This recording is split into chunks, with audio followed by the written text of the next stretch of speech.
Hello, everyone. How is everyone doing? Happy Friday Eve, child.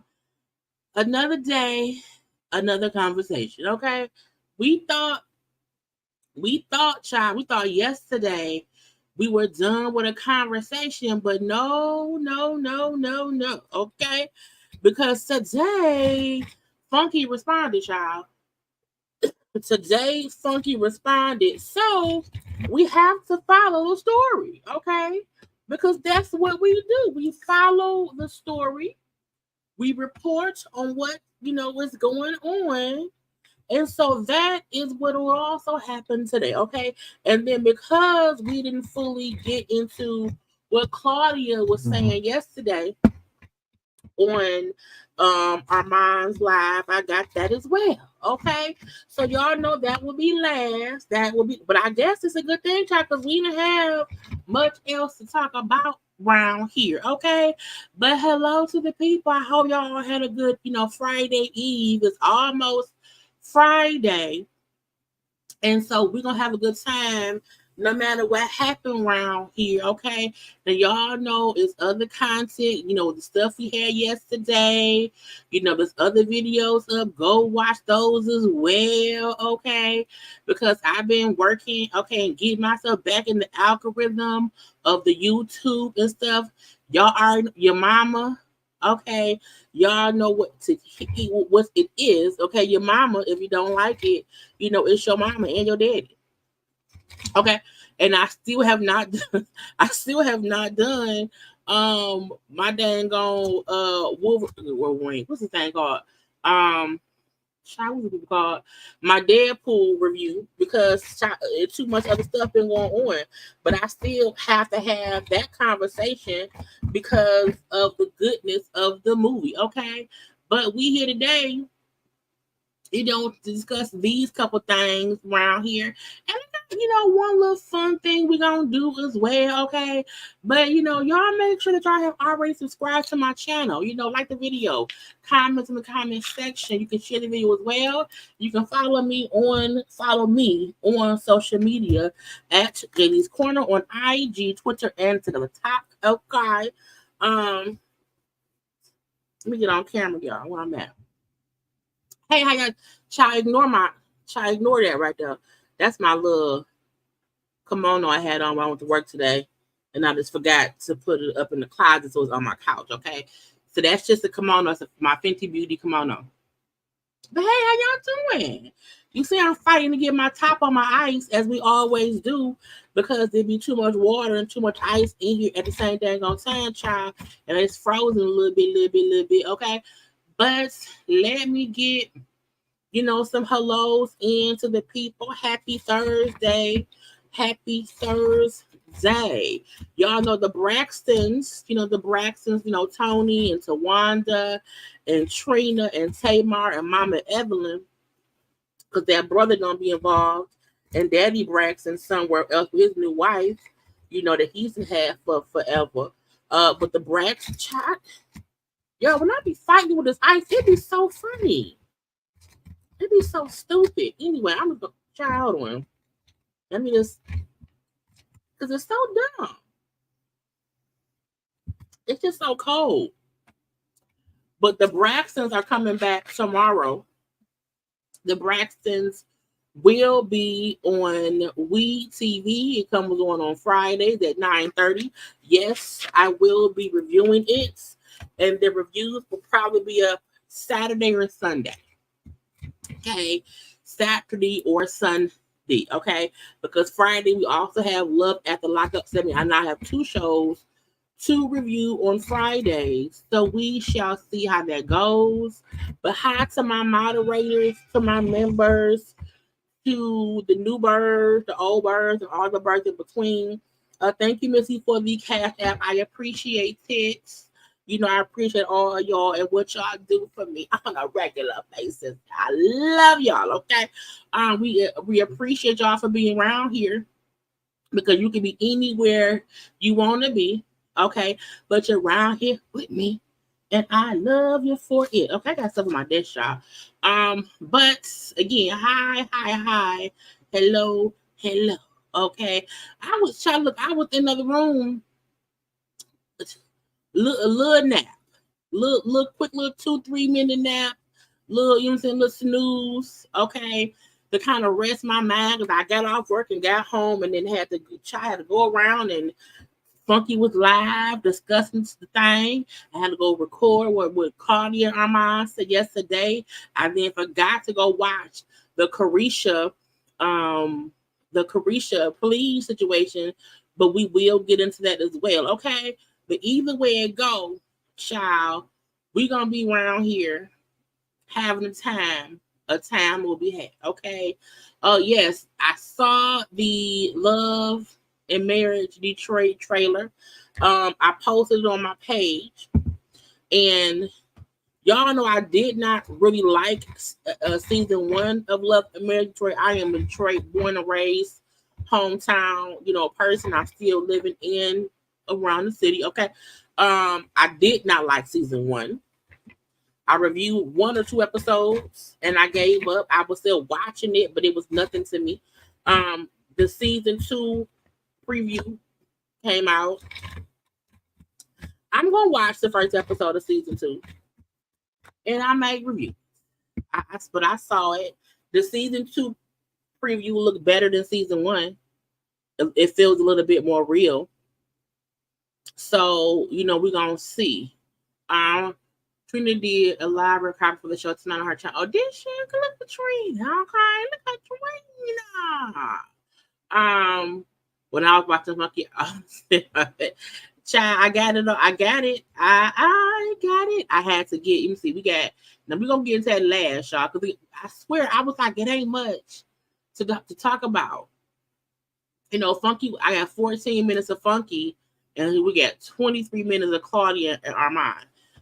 So we're gonna get into that. Okay, but let's do some first things first. How y'all doing? Okay, I hope again that everybody is having a good day. Why the fuck my brains are uneven, child? I told you sometimes I'll be having trouble finding a part. I'll be looking weird, okay? But I hope everyone had a great Thursday. Child, fighting for my life. Fighting for my life. Because I don't want to, so this is the coldest cup, so it keeps stuff cold, and it really be my fault because I put ice in it. Then I put ice cold water in it. So at the bottom, it kind of freezes up. I don't know why. I need to put like this, not ice cold water. I need to put some room temperature water in it so that it won't get caught. And I be trying to be all nice and prim and proper with it, but I need to beat it up before I get on camera. We're gonna let it melt a little bit. But I'm sure enough out here fighting for my life, okay? And it's because the straw, okay, there's ice in here. The straw on this is plastic, and my steel straws are in my kitchen. And I'm trying to knock a piece of ice out here. And I just be forgetting.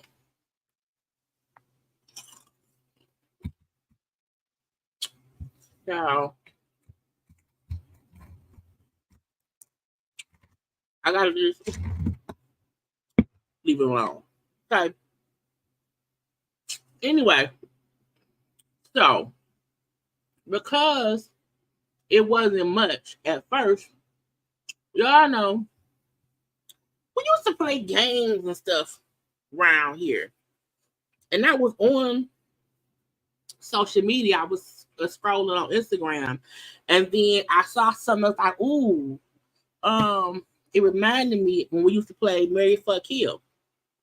Okay, just to waste some time or whatever. You know what I'm saying? And so I said, friend, and my friend in my head said, what friend? And friend in my head said, girl, you should do, you know what I'm saying, a little, Marry Fuck Kill. And I said, you know what, I could do that. Okay, only because I'm like, it wasn't that much going on at all. Okay. So stop. No, I love my little ice shot. It be really, really good. Okay. It'd be a good time. I have an ice machine. So like right now in my kitchen, my ice machine is making ice. You know what I'm saying? I have to stop putting ice cold water in this. This thing basically freezes it. It'd be my fault.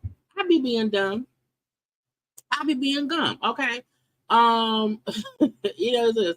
I really enjoyed your live yesterday. You broke it down and made it very clear.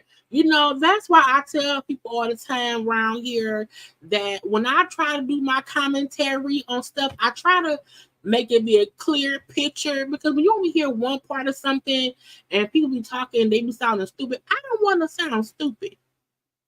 The reason my edit game and how I try to put the pieces together for y'all to watch and have your own opinion is so that I don't sound dumb, okay? Because it ain't nothing worse than coming on here and yap, yap, yap, yap, yap, yap, yap, yap, yap, because you just too ignorant to what actually happened because you were too busy not paying attention. Stop be paying attention, you know what I'm saying? So yeah, so look quickly, or just look quickly, okay? Look quick, because again, I like my thumbnail because when I said it was bare bones, y'all like Code 45 picture, because I have to get Code 45 on my thumbnail, okay? But I can't let it really be Code 45. I don't want anybody trying to grab my thing and flag it. So I was like, you know what? Cheeto 45. Let me Google.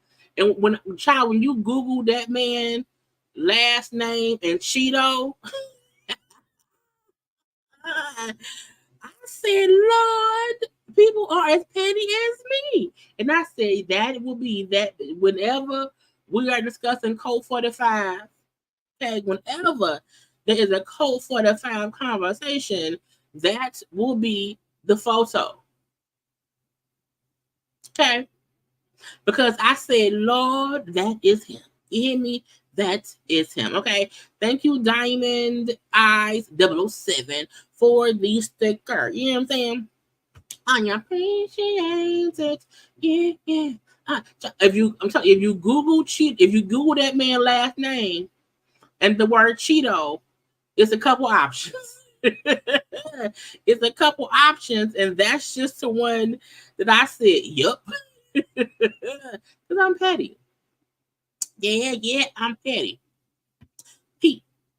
to the TTY. Anyway, let's play a little fast. I got 2 slides. Just 2, y'all. Just 2. Okay. So Mary, bang, and send directly to Jesus. Okay. Because we don't want to say that K word too often because it can get my thing flagged up, whatever. I said we're going to do Mary, bang, bang, bang, and send directly to Jesus. Okay. When you send somebody directly to Jesus, you know what that means. Okay. You send them to where they gotta go. Okay. Now I had 3 little options, you know what I'm saying? And I said, look, who would you want to marry? Who would you want to puck? Okay, you see I spelled that? Okay. And who would you send directly to Jesus? Not picked, you know what I'm saying, Dave East, because I felt like Dave East is a handsome man. He's a rapper. Okay. I picked Aldous Hodge because it's Aldous Hodge, you know, and I picked Trevante Rose because it's Trevante. And I felt like these 3 men all look different. They all bearded and they all in the black shirts. However, I still felt like they, you know, it gives some differentness. Okay. And I said, any one of them can be an option. Okay. And I said, well, you know, if it was my decision of having to, you know what I'm saying, to marry somebody, okay, to pluck somebody and send somebody to Jesus, I said, you know who I'm going to marry, first of all? Aldous Hodge. You want to know why I would marry Aldous Hodge? I have never heard any negative things about Aldous. I've never heard nothing negative about Aldous. Aldous Hodge. So I would marry him also because he seemed like he got really good hip movement. Okay. In my head, I said, I think he got some real good hip movement. You hear me? So I'm going to marry him because I can get some good in-house penis. He seemed to be a good husband, man, around here. He don't be with no foolish things. Okay. Now, I would immediately go around here and be plucking Trevante. Okay, you want to know why? Because Trevante in that damn Tyler Perry movie, Mia Copa, made me feel like he's a good plucker. Okay, he's a good plucker. The reason I would send Dave East directly to Jesus is because he looked like he gonna ruin my credit. Okay, and I work hard to get good credit. You hear me? I work hard for the money to get my good old credit score. Okay, so because Dave East looked like he would instantly, you know, rearrange my body parts on the inside while also ruining my credit. Okay, borrowing my car, dropping me off to work. Okay, being late to come pick me up. I said, no, you have to go where? To Jesus. Okay? He has to go to Jesus. I don't make the rules. I don't want nobody in my life who look like, come on now, MP, the devil D all up and through, and I don't want it. I mean, I would want it, but not forever. You know what I'm saying? No. Let me tell you something, okay? Every time I see a picture of Dave East, child, my mind go like, girl, your credit. Protect your credit. Okay, that man looked like he would instantly cause a flood to happen, okay, while also ruining my credit. And I don't want that. Okay, the tattoos, the look, the hair, okay, the all of it all. Okay, so those are my choices. You hear me? Okay, now I had a second list, okay, of marrying, plucking. I'm gonna change it to plucking, take off the PH. It's marrying, plucking, and sending directly to Jesus, okay? And I said, let's get some baby daddies around here, okay? Because all of these men have babies by people we know, okay? So we have the Offset, okay? We have Travis Scott, and we have Big Sean, okay? And I'm like, well, when we have to marry somebody, okay, and pluck somebody and send somebody directly to Jesus, okay, what's going to happen in baby daddy's end, okay? Now, I'm going to instantly, okay, I'm going to marry Big Sean. You want to know why? Because Big Sean is Big Sean. Okay. He seems to be unproblematic. Keyword seems to be, you know. He from the D, he from here, so we gonna get along or whatever, you know. So I would marry Big Sean. He seems to be a good father. Okay. And something and I wanted, you know, thick beard, thick body Big Sean. Okay. When Big Sean was a bit slimmer, okay, real slim and trim with no facial hair. No, I don't want that one. I want grown man, bearded, little thick, muscle mass, third arm swinging around here. Okay, I'm marrying Big Sean. Absolutely. You hear me? Now, I would for sure plug Offset. Okay. I will plug Offset. You want to know why? Because because every time he and Cardi get beefed out, she get pregnant. You want to know why? Because he gets down around there. Okay, so I will for sure pluck Offset. Okay, plucking Offset around here. Okay, and that's because I can pluck him and move on about my business. Okay, pluck him and move on about my business. Okay. Now, which means, unfortunately, Travis Scott, you got to go see Jesus. You know what I'm saying? First of all, I think Travis Scott is a handsome man. I do. I think he's differently handsome. I think sometimes I forget he's a human being because every time I see photos of him or like any kind of pictures of him, he's like a doll, like a male Barbie doll or whatever. So I'm like, is he human? I don't know. But because also, you know what I'm saying, he knocked up Kylie a couple times, and I don't trust them Kardashians. I just don't. Mm-mm. No. Okay, I feel like it's a spell on any penis that has been in their juices, and I don't want it. Okay. So yeah, I'm gonna marry Big Sean. I'm gonna pluck Offset, and I'm gonna send Travis Scott to see Jesus real fast, okay? Because it's not on my watch, not on my watch, okay? So those is my little fun, you know what I'm saying? Because yeah, we use look. Sometimes we just like life been lifing, you know, and I'm like sometimes we have to have things to take our mind off of whatever else we're going through. And sometimes a quick little game, little 10-15 minute game can make us laugh, even if we having a stressful child meeting in the damn ice. Jesus, why the ice don't want to work with me?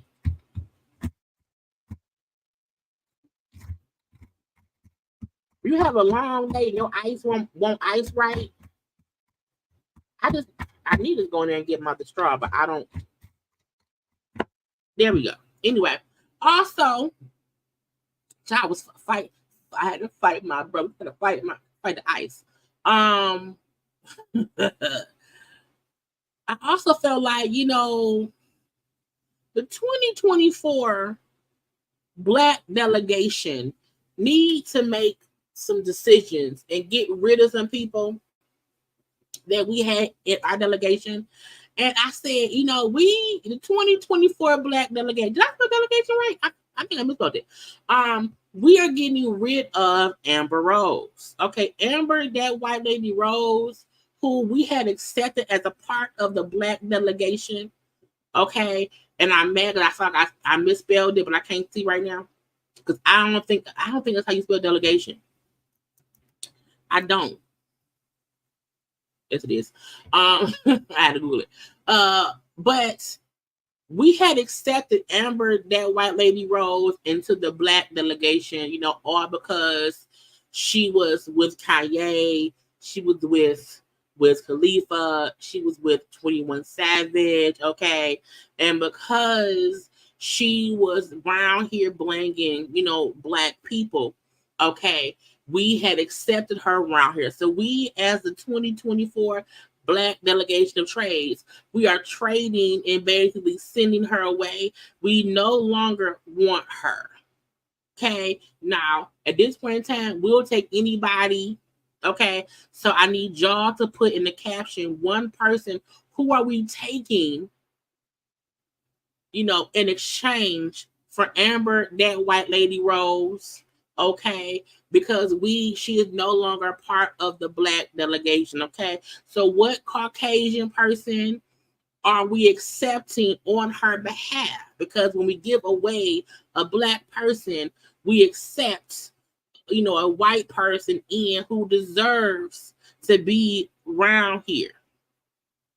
Okay, now let's see what we say. Okay, Joe from You. Now he's a murderer on the thing, but that's okay because that's fictional. Okay, Bruno Mars. That's okay.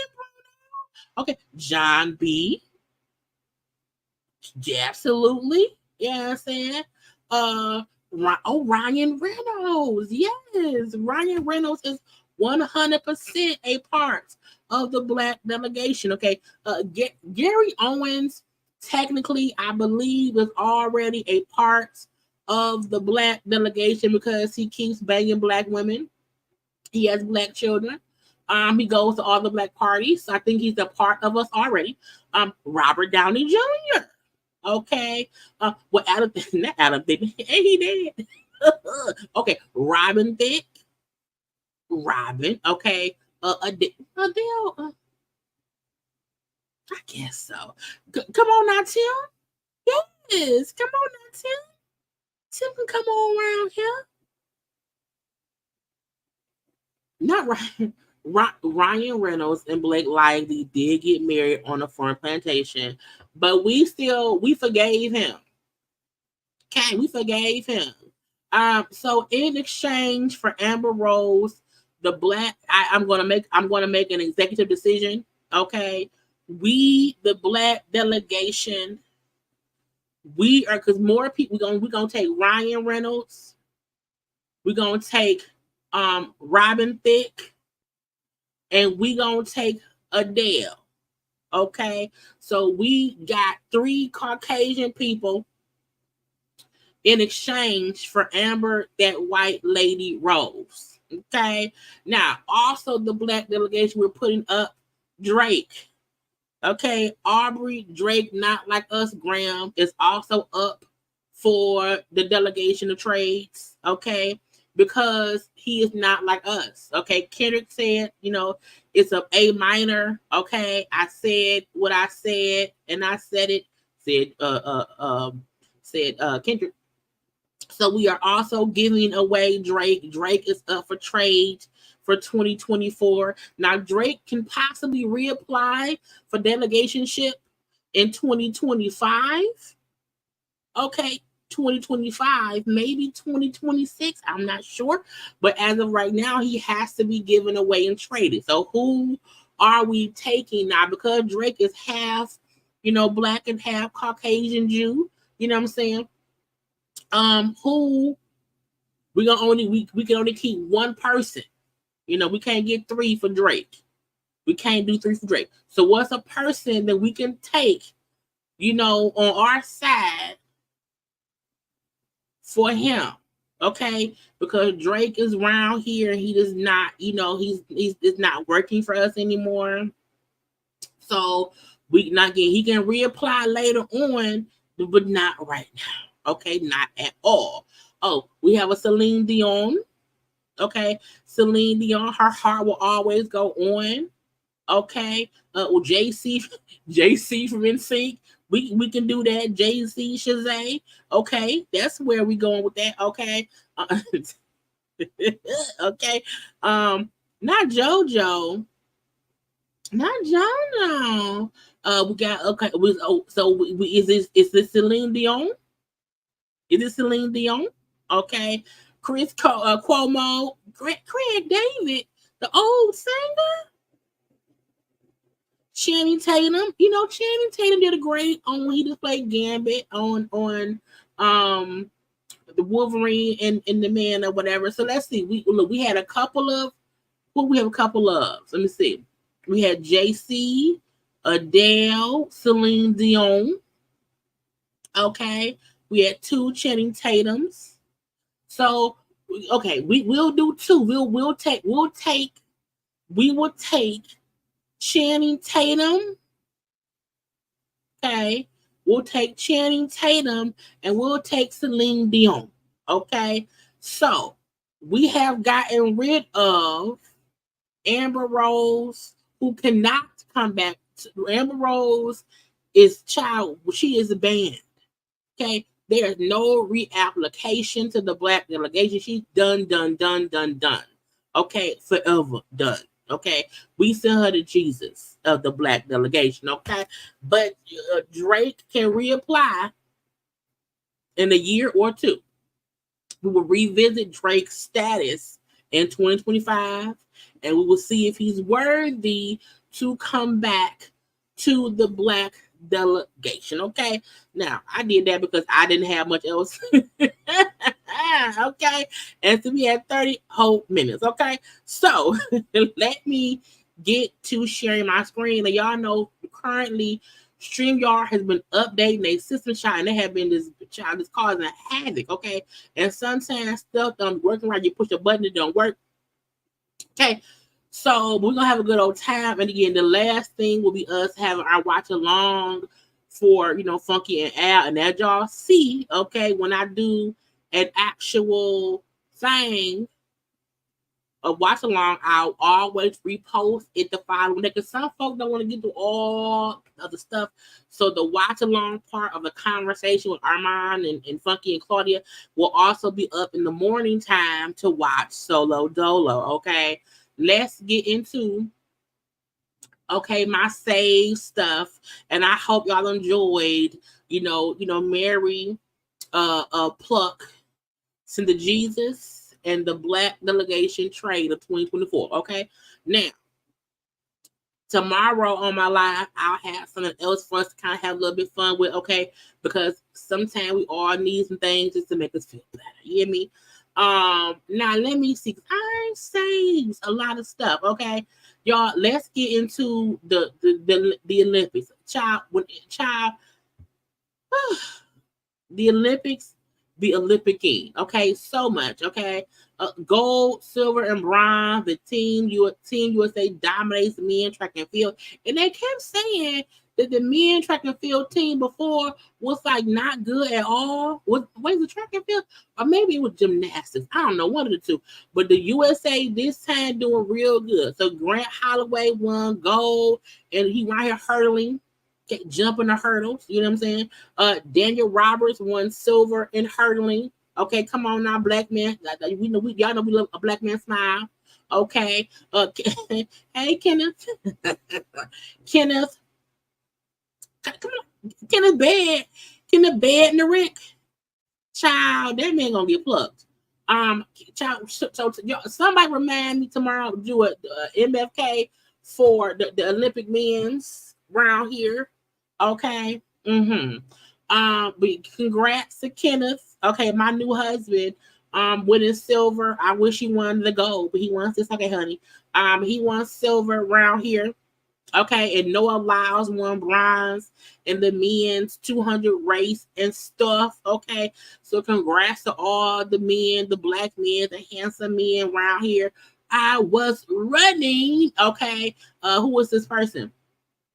Quincy Hall, who won. What did he win, child?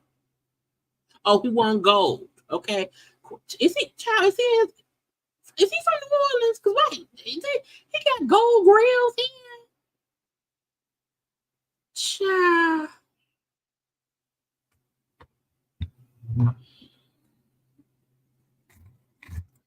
That's how you represent. You hear me? You go to the Olympics, okay, and your gold grills, and you win gold, sir. Okay, that's what you supposed to do around here, looking all good, how you supposed to look and whatever. So congrats to Quincy Hall, who won. Okay, he won gold round here and stuff, but he has gold fronts. He has gold. I've not seen men with gold teeth. I'm like, men still wear gold teeth? I guess so. penis just popping in the front, waving at us or whatever. Okay, anyway, but congratulations to that man, his gold grills too. Congrats to him. Now I want to get to Noah, okay? Because Noah, I got a couple things of Noah. Because Noah, who won bronze, child, he had COVID. Okay, he tested positive for COVID around here and still ran the race. Okay, came in third. I said, well, come on now, man. Come on now, run. Okay. And you spreading it because you're breathing hard when you be running. Okay. And they said after he won bronze, child get to call the people. He was tired. Okay. Had to be carted off after the thing because again, y'all look, COVID would ruin your throats and your feelings. You can't breathe right. I think he's also asthmatic. So after he ran, and won bronze, he had to go sit down. Okay, he had to go sit down. Now he then, after all of that, he then posted this. First, I want to thank God for getting me through this entire Olympics. Second, I want to congratulate the other folks who won. I don't know their names right now. Everyone else on an amazing Olympic 200-meter final. Finally, I want to thank everyone for their supportive messages. I believe this will be the end of my 2024 Olympics. It is not the Olympic I dreamed of, but it has left me with so much joy in my heart. I hope everyone enjoyed the show, whether you were rooting for me or against me. You had to admit you watched, didn't you? See you next time. So because, he was having a whole thing, you know what I'm saying? He gonna lead. Now he's won a few things. Okay, so he came, he won, he conquered. Okay. But he's leaving. Okay. But again, if you have COVID or whatever, you know what I'm saying, I come in bronze or whatever, thank you. I gotta go. Okay. So kudos to that man for all that he did. Okay, because child running that fast with COVID is kind of crazy.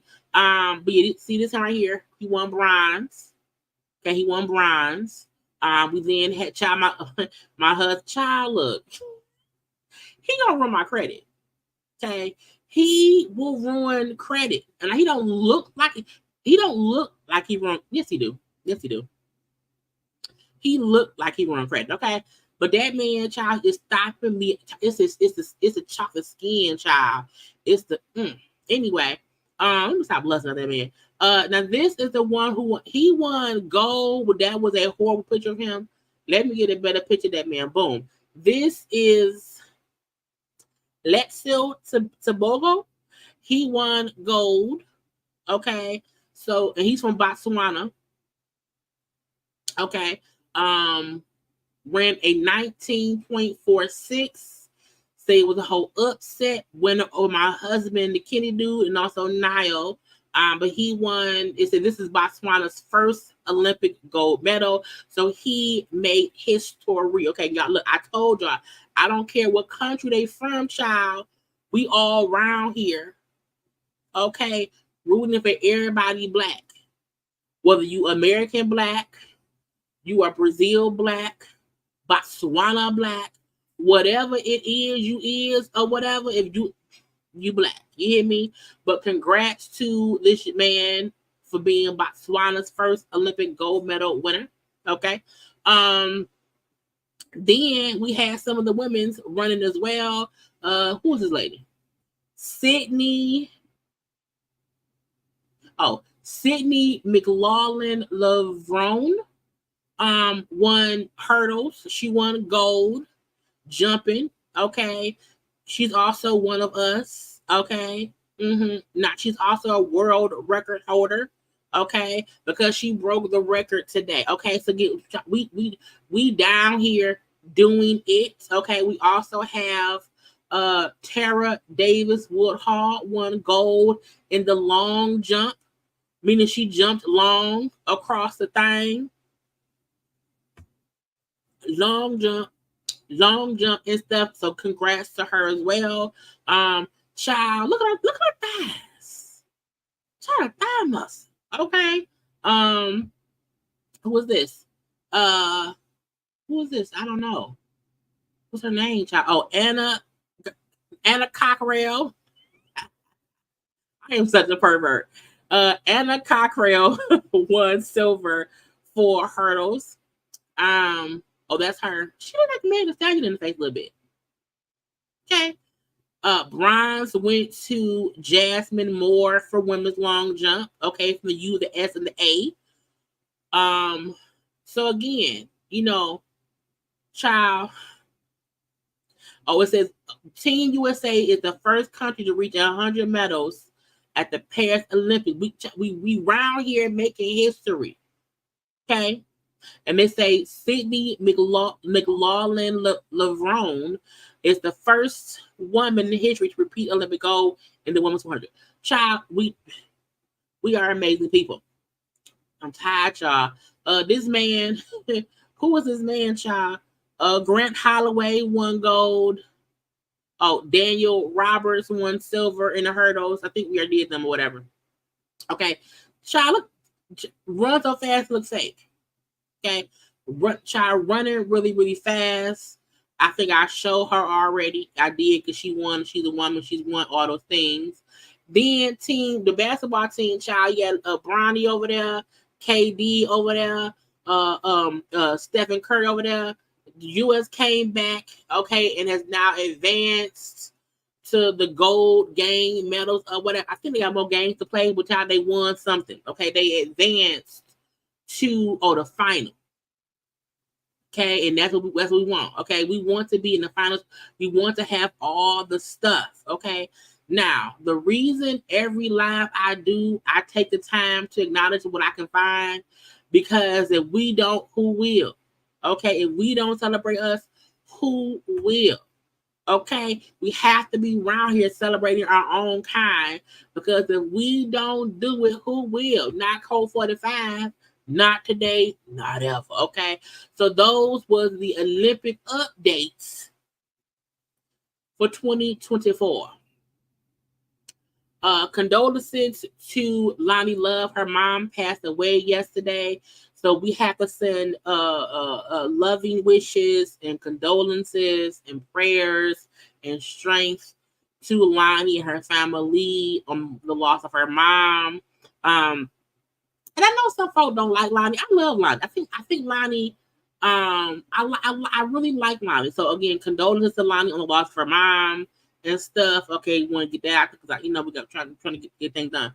Now let's get to some foolishness and whatnot. Okay, now what all do I have around here? Oh, y'all know what I had missed? Well, first of all, let me get. We already went through this stuff. Okay. Ooh, can't show that. No. Okay. That's my husband. Y'all remind me to go find Kenny on social media and follow that man so he can be my husband. Krishan Rock. Okay, they show her mugshot. She round there, not trying, but she round there. I got a better picture of her. She round there. Is it this one? Yeah. Krishan, y'all know Krishan is still in prison around here. She's waiting, to be sentenced for some crime she did previously. She looked healthy. She looked sober. She looks sane. She looks calm. And she looked peaceful. I told y'all, sometimes God will sit you down because you doing too much. Now the fact that she really has blue face tattooed on her face, we now know that's a real tattoo, because in prison it wasn't that way at all. So, she's still around there, but again, because she was transported, she was transported? Transferred? Transitioned? Extradited? Anyway, because she was taking something where they showed, of course, she has a new mug shot, because they take a picture when you go to the different place. And when I seen this, I said, that girl look at peace. For some people, prison is rehab.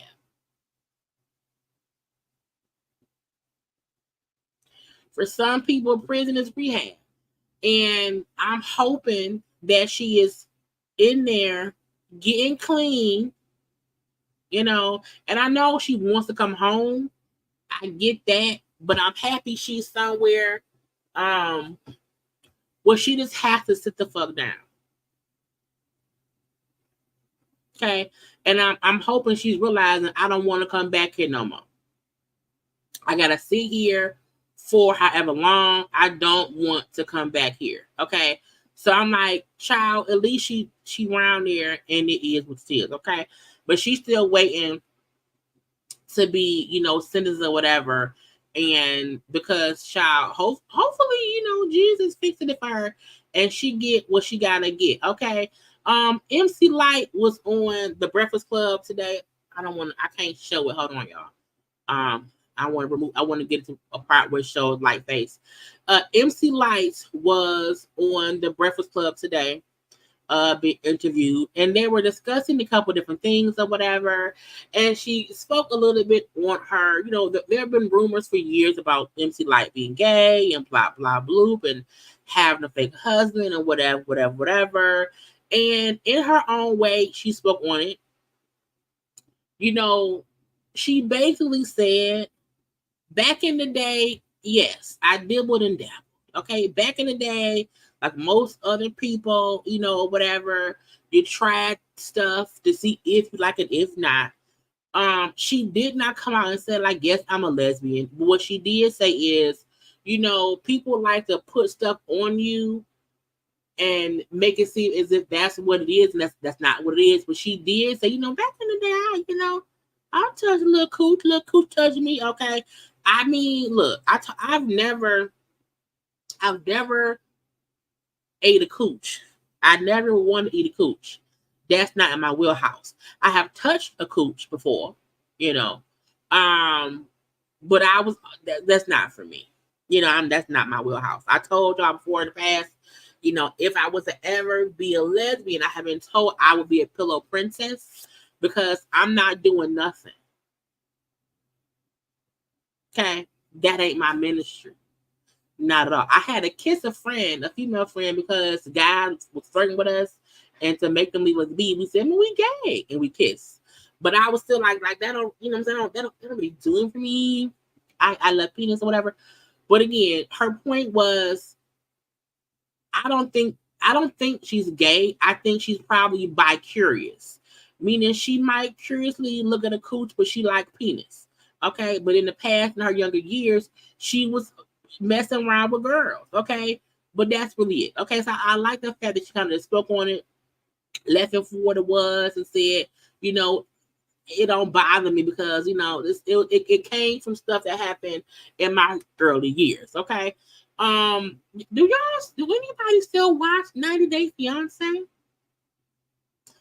Because Michael and Angela, child, Michael finally got over here to America. They got married or whatever. But he over here now, and child, they trying to get an annulment. Okay. First of all, Angela wants to get an annulment saying, oh, he only married me to get to America. Okay, bitch, and what? Mm-hmm. Yes, I dropped little nuggets. And then just move on right on past, okay? Because I'm like, but Angela and Michael, who were child huge on 90 Day Fiance back when he was over there in Nigeria, since then it's been years. He's here. He got here. Angela got worse once he got here. Michael literally had to run away from her, but he's still here.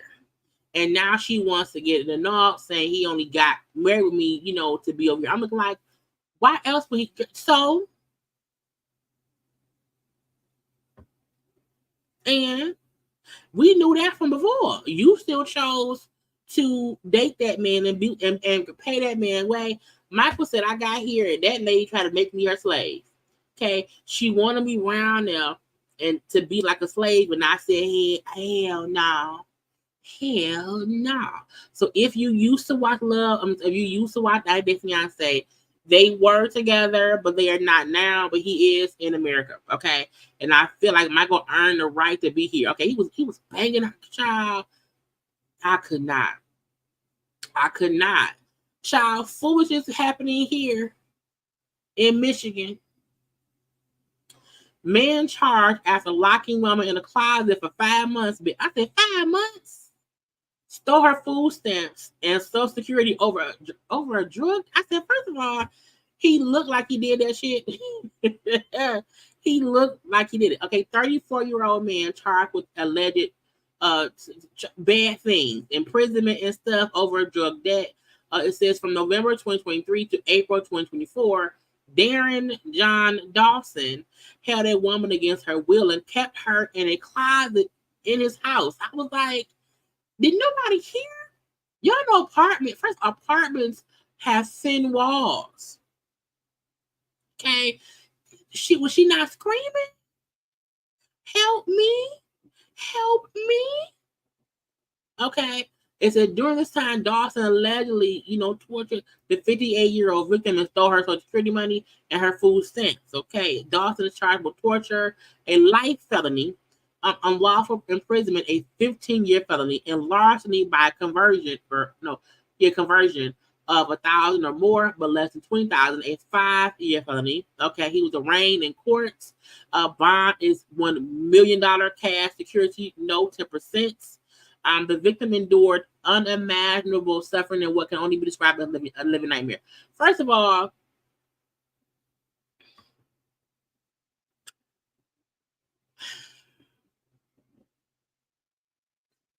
you can't be kidnapping people. You can't. Are we Florida? It's getting crazy. You cannot kidnap people. I don't care if they owe you money for drugs. First of all, that was the first crime, was whatever drug she got from you. So one crime cannot create another one.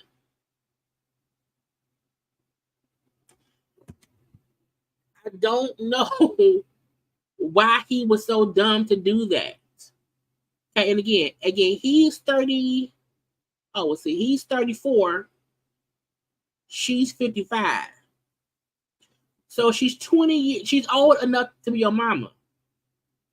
Okay, child, he gonna be in prison, and they're gonna beat him up because y'all know people in prison do not like people who do crimes against women, elderly people. Because 55 technically is a bit elderly, not that much, but a little bit or whatever and stuff. It's child. What is wrong with people? Now you're gonna be in prison, in jail, over what? And took the lady's Social Security and her food stamps. I was like, what? That means you're not even really a drug dealer. Okay? Because she couldn't have been getting that much on Social Security. Oh, bastard. People get on my nerve with that. Why are you doing dumb stuff? Okay, it's stupid. It's stupid. More stupidity. Okay. 3 suspects break into a Detroit home, pop the dog, stole 30 grand, a Rolex watch, and some Louis Vuitton purse. I say, first of all, inside job. Because nobody is randomly breaking into a house that has that kind of stuff in it. So the police are looking for 3 armed suspects for a home invasion. They also popped the dog. The dog lived. Okay. It happened Saturday around 8 Mile and Southfield Freeway here. Said 3 armed male suspects backed a stolen black Chevy Silverado into the driveway, broke in, okay, popped the homeowner's dog, stole 30 grand, a Rolex watch, and multiple Louis Vuitton purchases before leaving in the stolen truck. I said, now what in blue blazes is going on? What is y'all doing? Clearly they knew who lived there. Because people don't really use it as have 30 grand sitting at the house. Okay? At all. I was like, what, child? This is why I go to work, mind my business, and come home. Because I don't have time, okay, for the B of the S. Not today, not ever. It was one other thing. I have a better. I forgot to finish it myself. Hold on. our good old friend Judge Simpson, y'all remember him? That's the same judge who was around there judging that man who ain't had no license. He was out in the streets with no license. Do I have it on this one? This is why I be have too many phones and I can't be finding what stuff be at sometimes. I know I sent it to myself. Now I'm not going crazy. Oh, there you go. Hold on. So, because I needed to be the good sounds. Judge Simpson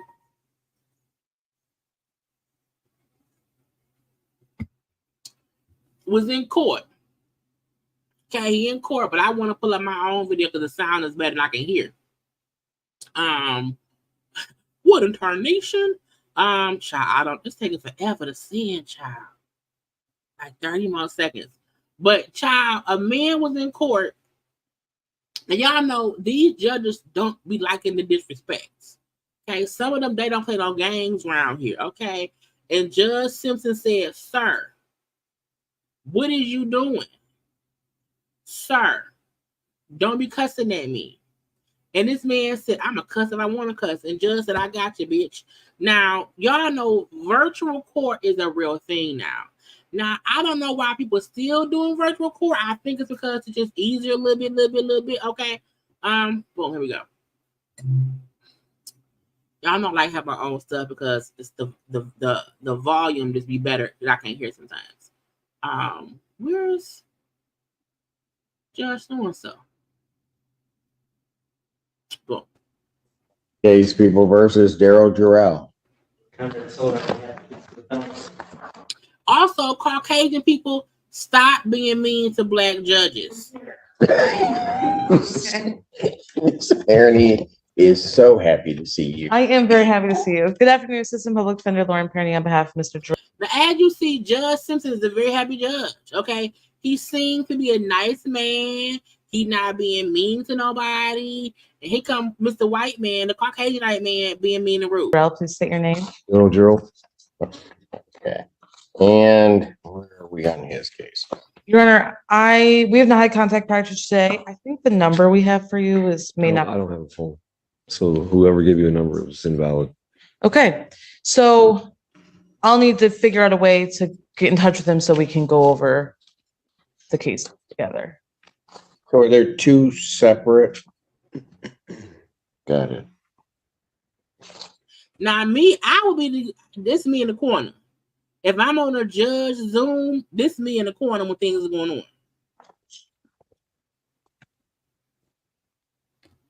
If I give you my number, What is? you have a PO box? I don't have a phone. I have Wellness Center. Use a PO box, I think. Okay. Do you have an email address? No. So that's his lawyer, and she's like, I have been trying to call you, and we don't have a way to talk to you. I ain't got no phone. She then said, if I give you my number, can you call me? He said, no. She said, do you have a PO box or address? No. So she trying to say, sir, we have to discuss your case. What the fuck? I'm on his radar. Use electronics. All right. So you guys are going to be trying to figure out a way to make contact with each other, right? So Yeah. okay. So the reason I say that is let me just do this. Let me give you a little bit of time so that I'm going to turn this out to September 4th. So this was from yesterday. So Judge, like, look, y'all need more time to figure things out. Cool. I'll give y'all until September 4th. You know, that gives you time to do whatever y'all need to do for this case, blah, blah, blue. Okay, I'm gonna give you what you need, sir. 2024, 9 a.m. What's the holdup? Oh. It's trespassing. Pardon? I don't understand what the holdup is. It's trespassing. What do you mean what the holdup is? This is it's an arraignment, right? Or a preliminary exam? No. You're not charged with a felony, so it's not a preliminary examination. Right. You were arraigned in this on July 24th. Mhm. They set this date your attorney hasn't been able to talk to you about the cases at all. Okay. So I'm trying to give, I mean, I can set it for 2 weeks out, Yeah, but the problem, I'm tired of the state. I'm ready to leave this state. Not you come for the Michigan State. You want to leave? Well, sir, get the fuck out. As soon as possible. It's trespassing. I could technically leave and you guys could issue a warrant as long as I don't return. You can kiss my ass. This is you know what? You know, no. I said, oh, you done messed up now. You can't say it's just trespassing. You know, I want to, well, sir. I said, oh, judge said, sir, I was being nice. Even you guys could issue a warrant as long as I don't return. You can kiss my ass. This is you know what? You know, no. I'm gonna tell you what. You don't come in here. You don't fuck you. Okay. He went from. He said, "You can't say f you to the judge. Y'all, you can't say f you to the judge." Yes. This is you know what? You know, no. I'm gonna tell you what. You don't come in here. You don't fuck you. Okay. That's contempt. That's 93. Keep going. Fuck you. That's another Fuck you 93. again. That's another 93. Fucking again. That's another 93. That's another 93. That's 6 93s consecutive. So every time that man was cussing, the judge was giving him 93 days in jail. Because y'all know when they hold you in contempt for stuff, it's usually like 30, 60, 90 days. Child, again, I told y'all, I'm doing in the corner. Like, wait a minute, because I'm still, what's going on? As soon as possible. It's trespassing. I could technically leave and you guys could issue a warrant as long as I don't return. You can kiss my ass. This is you know what?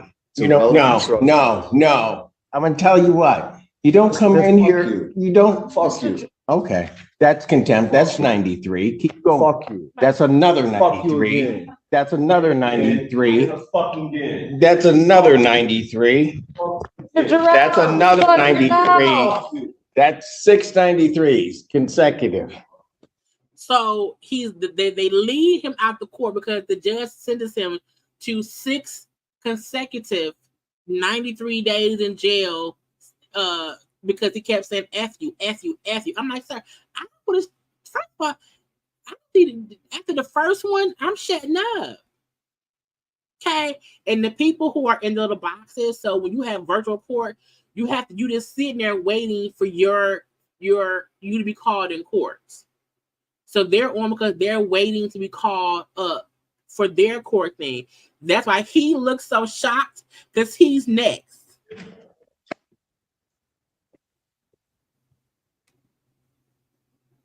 But that's why in the beginning, the judge was in a great mood.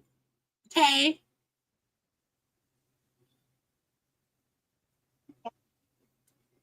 Next case. People versus Keith Jenkins. In his case next, he like, God damn. The judge just gave that man a year and a half in jail.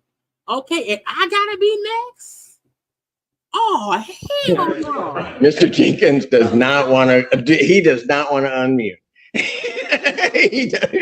had a lot to write down on that. I'm sorry. I just seen how you doing, Your Honor? How you doing, sir?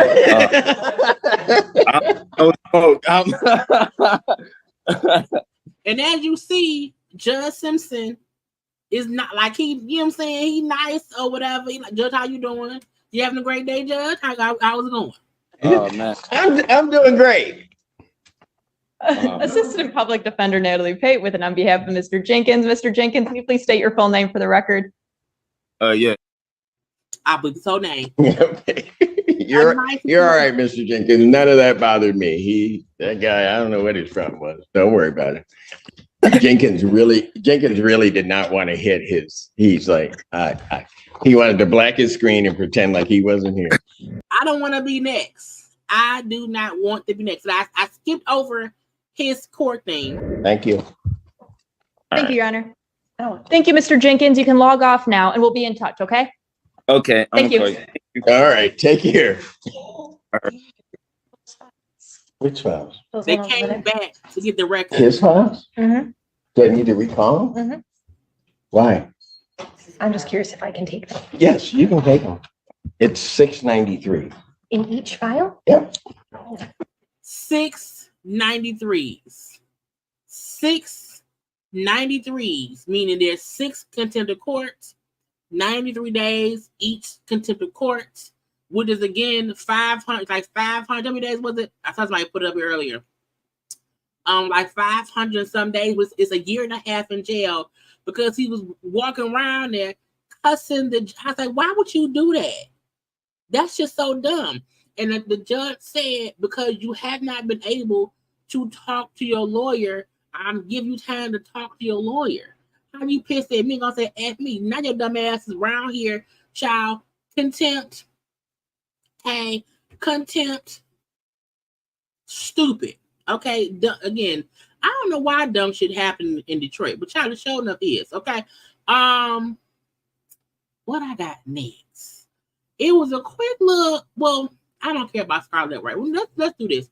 Kai Cenat guy. Y'all know Kai Cenat is the Twitcher. Is it a Twitcher? He be on Twitch, twitching. He was on a live stream and he said, oh, I got all these calls from the Secret Service who are, keep calling me and badgering me because they want me to have Kamala on my service. And I said, I don't believe him. I said, not, he's lying. Okay. I said, either he making shit up for clout, the same way he fakely blew up his room that was fake, or someone is making him think they're the Secret Service or whatever. But I'm like, but he should have his people could vet that. But the moment he said it, I said he lying. I felt like he knew whoever it was that possibly called him. I felt like he knew it was fake, but he still said it for attention. And I like the fact that all the Secret Service was like, no, he lying. Okay, he lying. It's another one I saw around here. Sources say he lying. They said it may have been like a third party or somebody else who maybe works for the DNC who contacted him, but it had nothing to do with Kamala's team or the actual Secret Service contacting him. And I said, sir, that's the kind of stuff you have a team to handle. It's like, just stop. First of all, it's childish. Okay. A part of me also felt like, was it the Trump organization? I'm sorry, Code 45 organization who did it to make it seem as if, Kamala around here trying to buy votes. You know what I'm saying? B of the S. They said he did not get any call from her team. As he said, I would never go on social media and say, yeah, they reached out to me. They said, no, we didn't. Get out of that U-Haul truck and stop lying to us. Okay? Your lie is written all over your face. You lying. And I hate when folk lie about important things like the presidential election.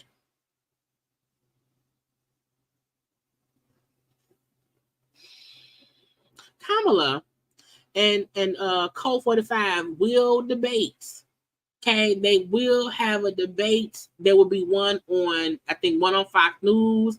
There will be one on ABC, and there will be one on NBC. If I'm not mistaken, they've all been set. I cannot wait for Code 45 to get pummeled by Kamala. Because I feel like that's her thing. She is a politician.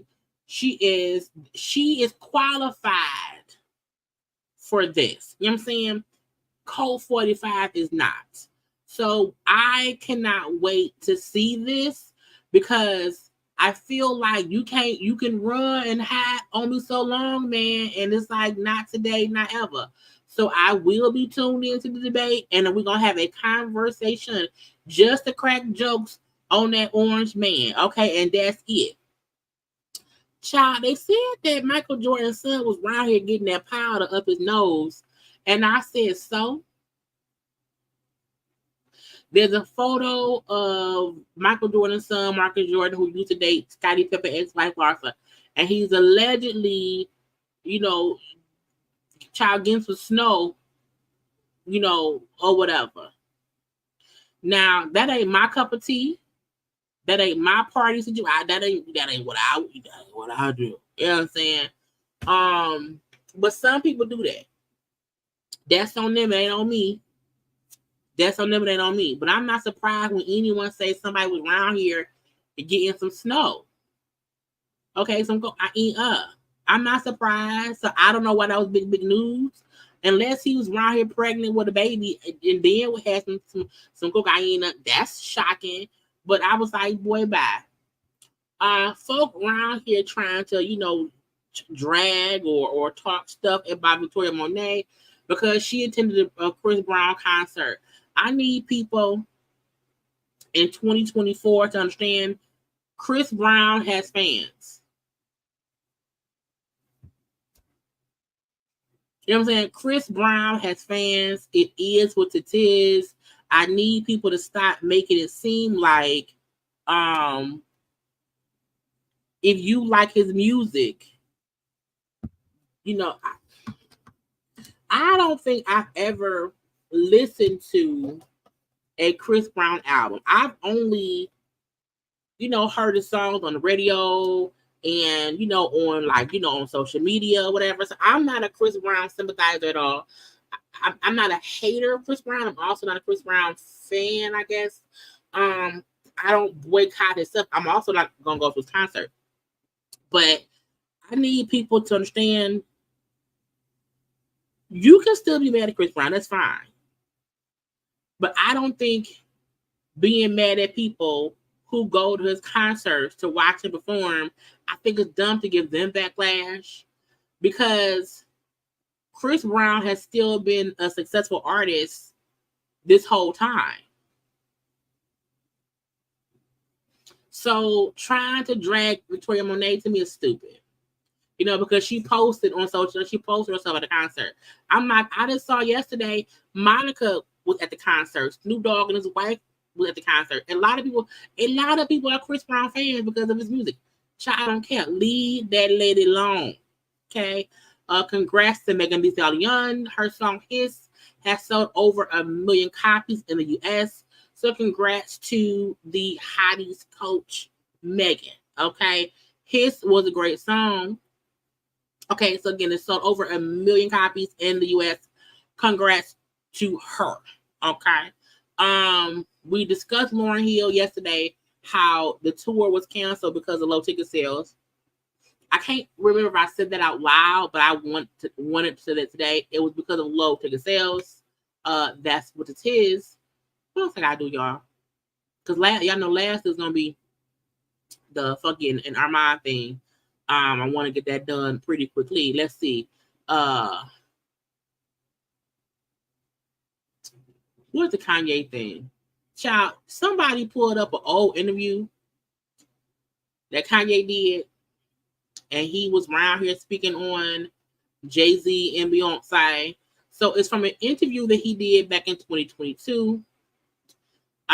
In the interview, he said, I just think Beyonce needs to let Jay-Z go get some sleep. Seriously, go to the DR or something. I was like, what? So people are up in arms because it's like, why would Kanye say that Beyonce basically should let, why would Kanye say that Beyonce should just allow Jay-Z to go get some cooch and cheat? I don't know why Jay-Z told you before, I'm not leaving the house if me and my wife beefing. Fuck your wedding. So the fact, again, he said it 2 years ago, but I think that it's kind of further confirmed our suspicions, okay, that Kanye is not friends with the Carters. Okay, and why even bring it up? Why even bring it up in it? Like, what?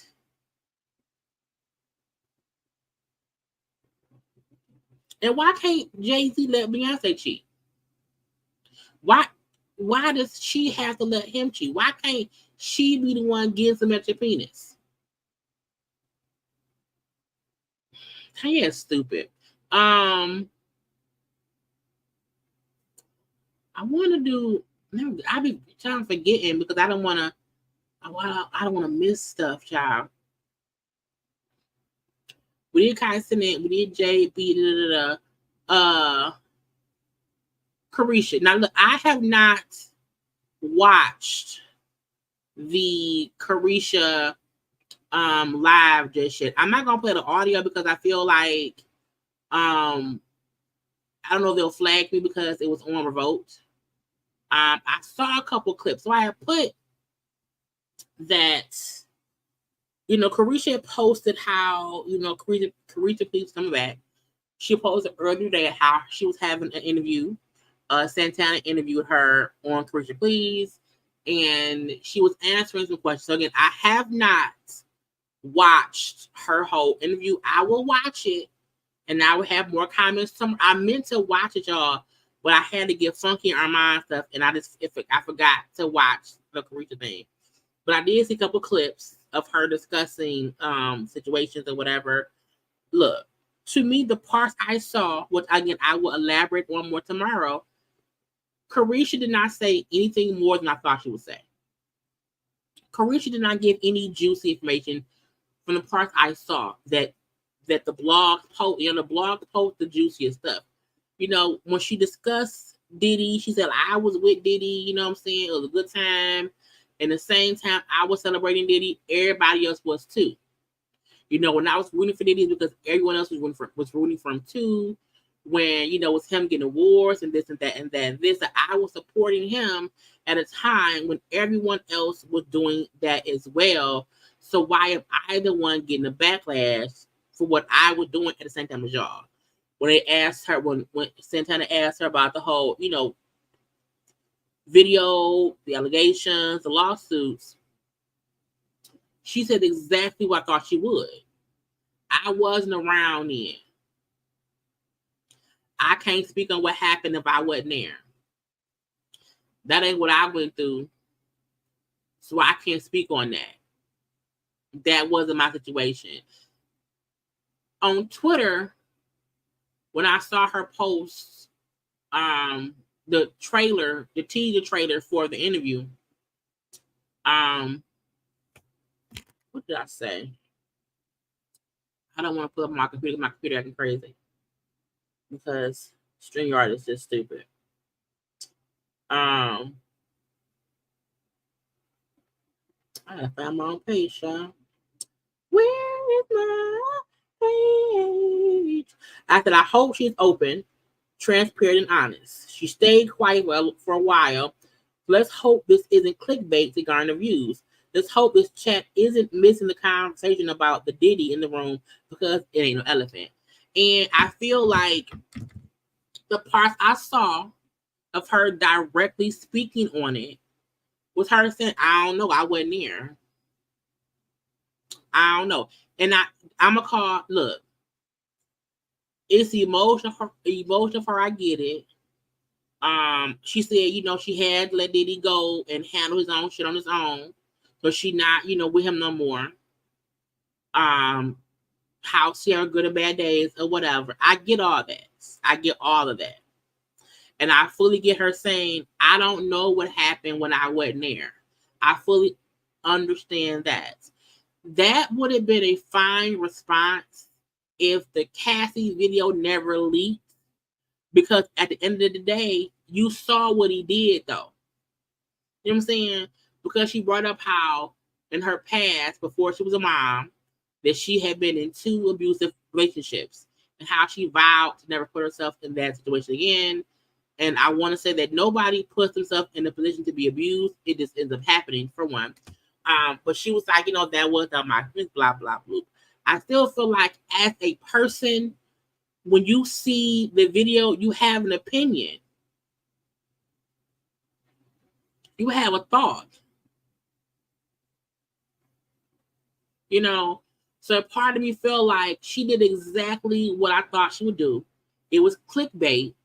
She didn't really speak on anything. You know what I'm saying? To that degree. Her main statement was, I don't know, because I wasn't there when it happened. That ain't what I went through. You know, he wasn't putting his hands on me. You know, so I just wished, a part of me wished that she would have said, you know, I did see the video. And that video that I saw was horrible.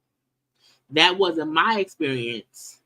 But when I saw it, it still hurt me to know that's what somebody else went through. So a part of me feel like she still, in a certain kind of way, looked out for him by being able to say, well, that ain't what I went through. And I wasn't there when that stuff happened. But when you seen the video, how did you feel? I also feel like she picked Santana to interview her because that's her best friend. And so he's not going to really push any questions or answers from her because they're friends. You know what I'm saying? I do wish he would have, like, you know, asked somebody else who maybe would have said, girl, no, what did you think when you saw him kick her?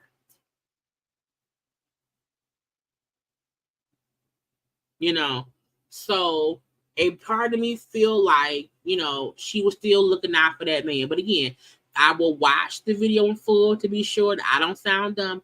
This is my opinion based on the clips that I saw, again, on the Shade Room, right here. Wait, here we go. The Shade Room, again, that wasn't my experience. Okay, is what she said right there. And then even here, I got with Diddy and brought him into my life. That was her saying, you know, when I was already myself, and I was me. I was already, you know, whatever. I was celebrating him. So why y'all crucifying me? I can't speak on those allegations because I wasn't around at the time. I don't know this person, and that wasn't my experience. You know, so it was very much so. But we ain't kicking no more. I let him go on, and he has to handle it on his own. So, you know, those were her responses. That's fine. That's her prerogative. But a part of me I just feel like, as a woman, a part of me always feel like if you saw proof of something, when you see proof, like, that's the kind of response a person give when you didn't see the proof. You know, when you don't see proof, you say, oh, well, I can't speak on that. You can't, you saw it. You saw what happened. Okay. So, you know, that's that on that. Child Nelly. So look, y'all, Nelly got set up.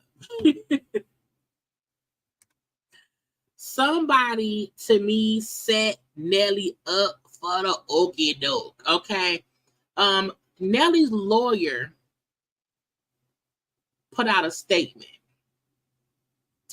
And I'm gonna read. I know y'all might not be able to see that, but I'm gonna read what it say, so y'all will know what it say.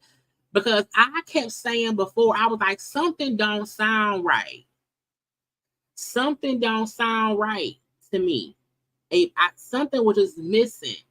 Because I was like, I was like, why was he pulled over? Because the first story that came out made it sound like Nelly was out driving at 4:30 in the morning with no insurance on his car, with some X pill in his pocket. That was how the first story kind of got out to people. You know, now this is what his lawyer put out, you know, and whatever. Okay, it said Mr. Haynes was not charged with drug possession.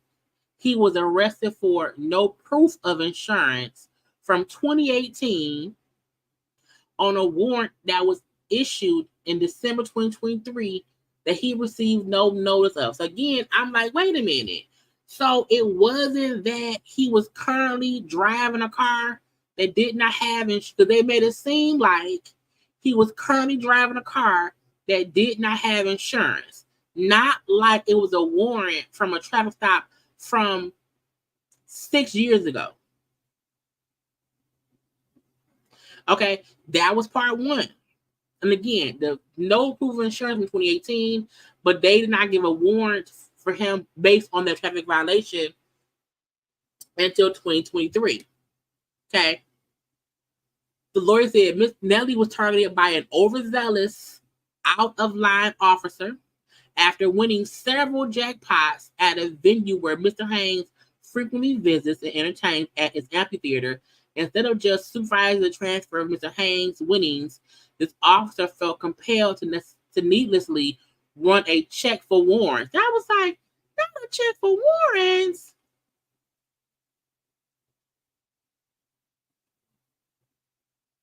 I said, not a check for warrants. Because again, if you at a casino, if you have a certain amount of money that you won, they do escort you to your car because you got a whole bunch of money on the line. Okay. So again, the lawyer said, after winning several jackpots at a venue where he always might have winning the money and also performing, the overzealous officer needlessly ran a check for warrants. And I'm like, now why would you run a check for warrants? That is weird to me. Okay.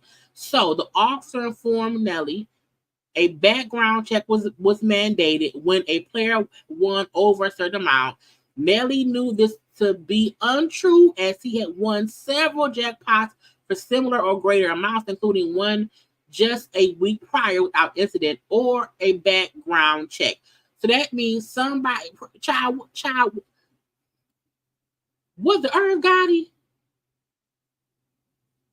Okay, was it somebody who liked Irv Gotti and is upset? Isn't that the reason?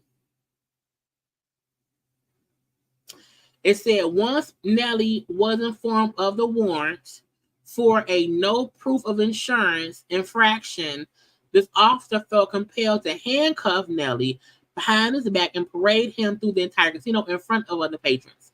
This officer then conducted a search without probable cause where he claimed to have found alleged ecstasy in Mr. Haynes' personal property. Under similar circumstances, assuming there was an old warrant without any notice to the individual for no proof of insurance, any other citizen would have been told to address it and allowed to go on their way. It is also important to note that Mr. Haynes, as a part of requirements to travel internationally, because he's been on tour, is regularly asked to supply proof of no warrants, including FBI checks. There were none. I am 100% confident this case will go nowhere, and we'll be asking for the inquiry into this officer's conduct. Meaning, sir, what was you doing? What was going on? And that's why I said the first story that came out, it sounded weird. Because I was like, why would he be out at 4:30? Why you got X pills? And why ain't got no insurance? None of it made sense to me. You know what I'm saying? And the fact of the matter is, if I'm at a casino and I'm turning in my winnings at the winnings desk, why did you run a warrant check on me? And if it's for a no proof of insurance, why would you take me to the jail?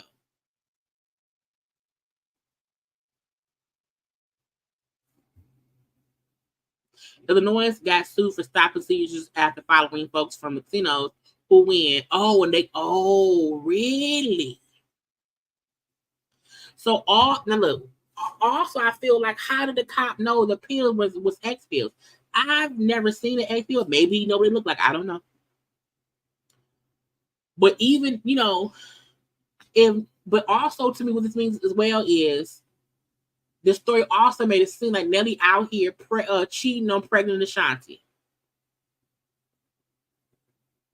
Because he out here driving around with no insurance, with X pills, cheating on Ashanti. So that's how the story came out. He out here high, no insurance for the car, cheat on his pregnant wife. So also they drag Ashanti for even being like my man. And it turns out that man, her husband was at a casino gambling, winning money while she at home sleep. So sometimes, you know, look, and the lawyer said all that. That's based on what the lawyer said. Wait, wrong thing. Now again, do he look a little bit? I mean, he look a little. It's 4:30 in the morning. That's how I look 4:32. Okay, except I'm naked. But I'm trying to find the one that had the lawyer's thing on it.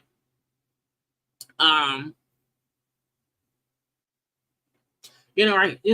So the lawyer, like this is what his lawyer is saying.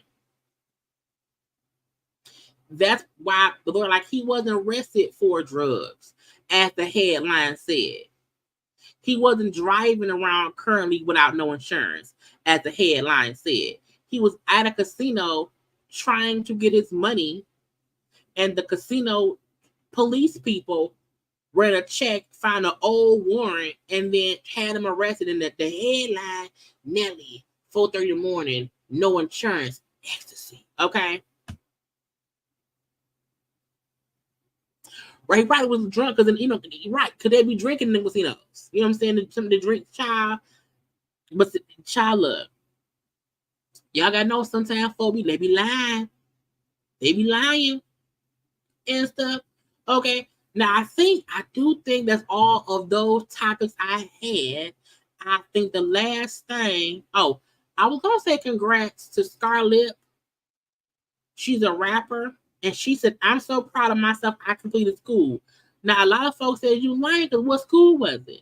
Was it high school? Was it college? Was it hair school? Was it car school? Was it, I don't know, school? But either way, she said she completed school. We just don't know what school. Okay? Anyway, I'm like, girl, what school? I want to get into the shit. Now, damn, we're gonna be on here late. I be trying not to have y'all around here too late, y'all. But we have to get into it, okay? We have to do our due diligence. And again, if you don't want to wait around, again, I will have this up on my channel tomorrow. However, y'all know it's more fun when you watch it live, okay? So we know yesterday. Well, first, y'all know first things. Y'all take one little minute and like the video. Oh, I didn't click it.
Y'all said what it is. The video is that they still around here, child.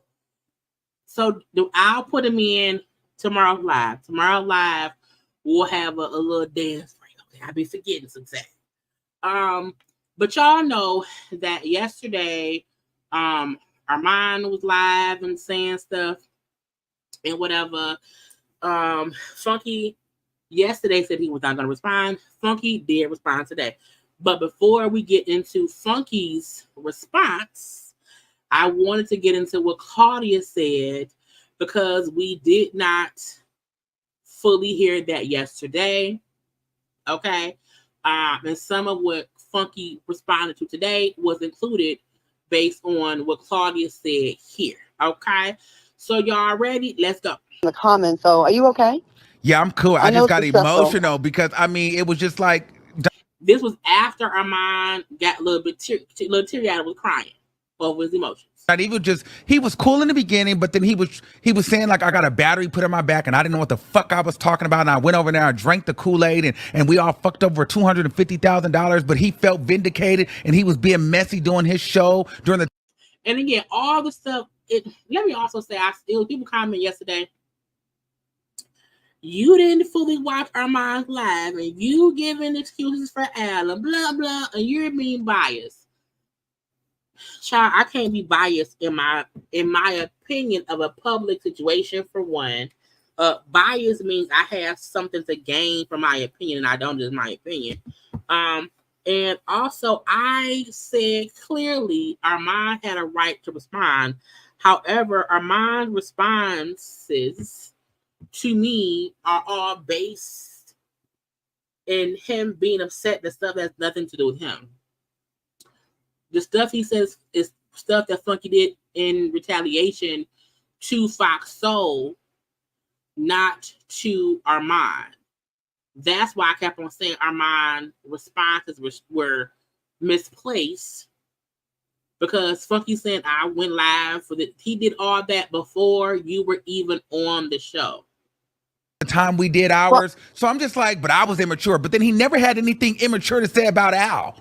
Al was never immature. Yeah, no, Al was very much playing everybody, and I'm so glad that. So also, I want to make a point to say also this conversation between Armon and Claudia, to me, is kitchen table talk. This should not have been this is how you vent and complain to your coworker when one of y'all got fired or both of y'all got fired. You know, you don't have a public chit chat with your coworker about shit. You know what I'm saying? I felt like that, that's just what I would, you know what I'm saying? Again, Armon had a right to respond to what Funky said about him directly, but again, it was a little bit immature. So I'm sure you already explained how we ended up getting on the phone, and I was talking to Justin. I'm like, yo, get him on the phone. And all it took was one conversation of no one in the middle of us saying, don't pick up the phone when Claudia calls, or don't try to call him, or he's this. And once we talked to each other, it's been all good ever since, And I just want to say thank you for saying that. I didn't put a battery in your back. The argument, and I will say this to Funky. Funky, we haven't spoken to either one of us, so I know he's getting whatever he's getting from Al, because that's the only one that still speaks to him. Mm-hmm. So Al is going to tell him the narrative that he wants out there. And even in my opinion, and I'm also not really trying to, you defending Funky. I'm not. I'm not defending Funky or Al. I'm saying based on what they all are saying, everybody played a messy part in this entire situation. However, Funky hasn't really said anything that Armon and Claudia had not also said. It was a toxic situation. However, everyone is responding to Armon's roast because that's what made it public. You were there long enough. It didn't take a long time for you to see what was going on. I didn't have to tell you. You saw what it was. And I think it's insulting to say that you need to be spoon-fed some shit when you're a very smart person and you're perceptive. I mean, you saw what it was. Again, I tell people as much as I can, you are not the reason the show ended. It is stop blaming Armon Wiggins. Stop it. I know people that have a vendetta against you or don't like you for whatever reason. Listen, I get it too, right? You are not the reason. Child, look, he may not be the reason. However, he's a reason. He's one of the reasons. Like, we can't make it seem like the roast did not make the fire get hotter and blow up. Okay? No one's saying started it. No one's saying it was only his fault. No one's saying that he's the only culprit. But everyone is saying the public roast did make everything worse. You're not the reason. Fans, listeners, viewers, I'm clearing this man's name. He came into a situation. It was already, listen, I understand. We had a beautiful chemistry the show before, like with Al, me, and Funky. Now that's a lie, because see, that's the weird part. I feel like maybe in the beginning things were great, but I feel like when she brought up a little bit later on how the whole Nene Tech situation happened 3 years ago, that means for at least 3 years y'all been faking that shit, and that was just stupid. To me, what that means is things have been broken for a while, and y'all just kept it going. But it wasn't such a great thing because it was so much bullshit behind the scenes. Of course, the fans are going to feel a way that it changes up. So no matter who was going to step into that position was going to get so much negativity. Mm-hmm. No one likes when their favorite show is changed. But you did the best you could. You brought, you dressed. You always came dressed to the T. You contributed to the story. I contribute to stories every single day. For 5 years, I've always sent stories, and you came in on day one. I remember the group chat. I was like, okay, and I got to see and got to learn you for myself. Yes, see, she's trying to passively calm down a child, passive aggressive, you ask me, because it's like he came into a shitstorm, and it ain't that he made things worse. Is no one made things better. Like with people that do call me, tell me about you, and I get that too. And I'm powering as an adult. I choose to judge people, or not judge, assess based on what I know of them. And I fuck with you, so I don't really care. I think that and I feel the same way, because out of everybody, you're never been so narcissistic to where you felt like I don't have to apologize, or I can't try to right my wrongs, and one thing that we did do. But see, this is called a thing to say, yeah, but you weren't so bad that you didn't do what Al did. But either way it go, all of y'all did something. Claudia did shit. Al did shit, Funky did shit, and Armon did shit. All of y'all did things. But because now the villain for them is Al, it's like, well, Claudia, yeah, you didn't want me on the show. Yeah, you didn't want me on the show at first. You didn't want me to get a job. But I'm more mad at Al now, so at least you didn't do this and that. I mean, you did talk shit about me or whatever, but we got past that. It's like no. We said, girl, we both talk shit. So we got through that privately together. It was like, listen, we did what we did, but ever since that day moving forward, like you've tried to put me on the stuff, you communicate, like, I mean, you know the vibe. You already know. So it's like, and I just cannot ever be in a space where I let somebody down talk you, because you have not only just talked about it, like you've now. Before when he was talking cash shit or whatever, because I'm saying, but they good now, so it's different. Shown me a loyalty when you fuck with me, so like I just can't. Likewise. I can't let anybody play with you around me, because you don't lie. You don't lie. You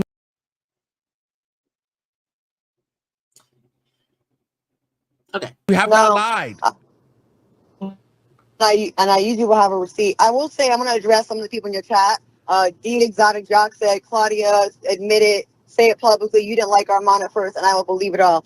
Okay, before Armon got on the show, I used to watch Armon on the low, and I used to send him messages before we even started working together. Is that not true? Yes, it's true. But I used to hit you for advice and all kind of shit. Yes, so we did chat. Now, when I didn't like the process of how you brought on, I felt disrespected. So yes, I did have an issue with him at first, and the first week, they had issues at first, and they were able to squash their issues. That's why I'm saying everybody played a part in causing disruption at work. Everyone. Even if, they talked later and she said how she felt and he said how he felt and they squashed it. And then at that point, they don't like Al, because Al was also talking shit. I felt like it was Al and Armon ganging up on me, and I was talking about my sexual abuse, and Al had this weird laughter, and then you ended up apologizing for it, and I told you, you don't have to apologize for it. You didn't do it. It was him. Mm-hmm. So That was number one. Then it just got weird because we weren't communicating, me and you, right? We weren't communicating like that. And I did feel a way that first few weeks. I am not going to lie, and I'm not fake.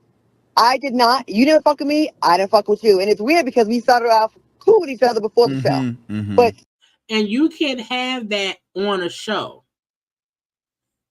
Because I wasn't really watching them that much at all.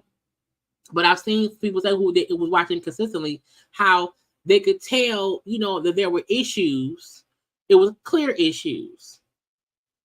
Through the process of how things were down, it caused some issues, right? But it grew with interference. I'm going to say interference and puppeteering, puppet mastering. And then it made a deeper wedge where one day I felt the chemistry was weird. I was like, let me just call him. And you didn't pick up the phone. I didn't know that you were told, don't call Claudia, don't pick up the phone because she's miserable and she records all your phone calls. I'm like, what? I do not record phone calls. You know what I recorded? And he don't want this to come out. The work Zoom calls that are recorded calls. That's the only thing I recorded. And we have all those fucking recordings. So I dare, or how about the time that he threw the show?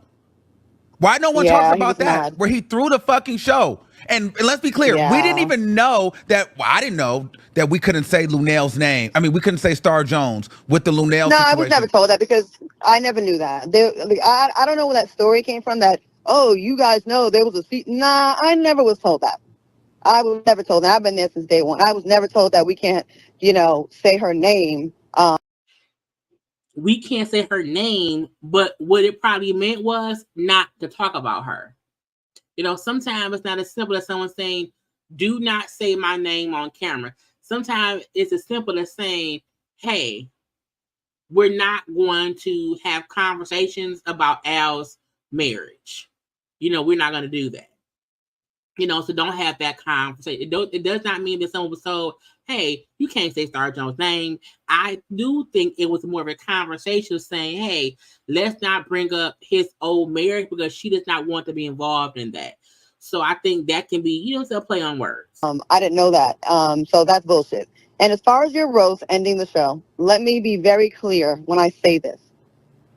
We all do birthday roasts. When it was Armon's birthday, Al refused to participate. He was but it wasn't because he was being nice to him. That's his way of being like, I ain't giving you that. And I mean, if we not friends and I don't have nothing nice to say, I mean, happy birthday. That's all I have. So it's like, if y'all knew that Al did not like Armon and he didn't do a roast to Armon, I don't, maybe that means he didn't want to do it. And that's what he did. He didn't participate. He did not participate in your birthday roast. And you was like, damn, like you was ready for it. So the birthday roast came when tensions were already crazy. Hey, at that point, it is what it fucking was. And you even asked Joyce if you could. Not Joyce, is the messy producer. If she wanted to hear your roast. And listen, I have not heard your show tonight because I just got out of the festival, the Soul Circus. So I don't know if you covered this or not. So I did. If people can say, okay, I think I may have forgot. But yeah, I asked Joyce. Oh, go ahead, you could tell it. Yeah, you asked Joyce. You said, do you want to hear my roast? You said, no, I'm sure it's fine. And I think, did she tell you not to say Star then? Or she said, just don't say Star. She said, just no Star Jones. So, boom. To me, the fact that Claudia just said, did she maybe mention not just Star Jones? To me, what that means is there was an understanding. Hey, when it comes to Al, leave any Star Jones conversations, stuff out of it. So again, it does not mean they were told don't say that lady name. What it do mean is they try to say it when it comes to Al, leave Star Jones out of it. And then you didn't. So no. I didn't know what we briefly was like, okay, we're gonna come with it tonight, but we didn't I didn't see his roast. I didn't give him any information for his roast. He didn't give me information for my roast. Only thing me and you talked about was who was going to go first, me or you. And you was like, you go first. I was like, all right, cool. All right. Because I was like, mine was kind of soft on him. Because me and him, his relationship was already so tumultuous and so tricky. Like when you or Funky says a joke to him, it's one thing. But when a woman does it with him or me, it seems like he gets a different kind of Can you emotion. please, because Well, I do, based on the text that we saw yesterday, you know, I do agree Al has an issue with women and of some sorts. And he need to fix that for real. Okay. But it also could be him and Claudia he don't like Claudia. Posted the text messages. Can you just please talk about the NAACP or the Impact Award? What award show was that where you were out here? The Image Awards, right? You were here, okay. And then you seen him with me, but he told me that because I was like, oh, he said that you sent him a message at 5:00 in the morning, and was like, okay, well, look at happened? Okay, this is what happened. I was in LA for the Image Awards. Me and Al were not enemies, but we don't talk on the phone. We don't do none of that shit no more. Okay, that shit's over. Ever since I saw the text that he sent Nene saying "fuck Claudia" after I put this man on the show. Yes, that's why we had our issues, because he put a text. He got busted. Well, and after we covered Nene on the show, she got upset about something, even though Al had no issue with what I said. He was not mean. It was just fine. It was just us reporting. And I guess she got upset. So in his effort to maintain that friendship so we can still get invited to parties, I guess, he was trying to make her feel better. So he was like, fuck Claudia Jordan. Well, she screenshotted that shit and sent it back to him. I think he got scared, like, oh shit, she's going to send it to Claudia. So he had to confess. So yesterday, maybe the day before, whenever, I don't know. We discussed Funky saying Claudia saw a text between Nene and Al. Clarification: Claudia is now saying Nene did not send her that text. Claudia is saying Nene took a screenshot, sent the screenshot to Al, and made Al feel like maybe she would show Claudia. So Al told Claudia himself that he said fuck her on the text. Okay, that's way back. So now y'all know. That started. So if y'all think I was shady the last 3 years, it started from that. And I think Funky Dineva confirmed that on his interview with Carlos. That's what started our first riff. And then I started seeing him hanging out with people that he told me all their tea, gave me their dirt, told me their financial shit. Jennifer. Not even Claudia now saying, yeah, Al was telling me stuff, blah, blah. So when Armon in his bro said that Al is always talking cash shit about people behind their back, acting like he got friends when no one is his friend. Now the fact that Claudia is saying the exact same stuff that Armon was saying, that's why people feel like he was fed information. All kind of stuff, and then I see him on a horse-drawn carriage with them, and I'm like, so I already started looking at him sideways with the character. I only say that to say, my antenna went up, like, wow, you're not who I thought. Like, I'll work with you, I'll keep it professional, we'll smile, we'll kiki, but we're not gonna hang out. So when I was in LA, he out of the blue kind of starts texting me, hey, what parties you going to? Where you gonna be at? I'm like, I wasn't really trying to have him hang with me, but I was just being polite, like, whatever. So he called me the day after the awards and was on this rant, like, about our. I also want to point out, remember when Tasha K said that Claudia be talking a lot? I can tell that when Claudia gets on the phone with people, she's a talker. So I do feel like Claudia probably was talking to Tasha K. And I think Claudia may not realize how much of a talker she is. She talk a whole bunch. Like, is it me or is he ruining the show? And I was like, I mean, the vibe is, and keep in mind, me and our mom were not fucking with each other. We weren't talking. So, like that. So he was like, I want to have a meeting with Joyce. And I'm like, okay, I'll be honest. I could be nosy and see what the fuck you got to say. But he was like saying all the stuff about Armon, right? And I was like, okay.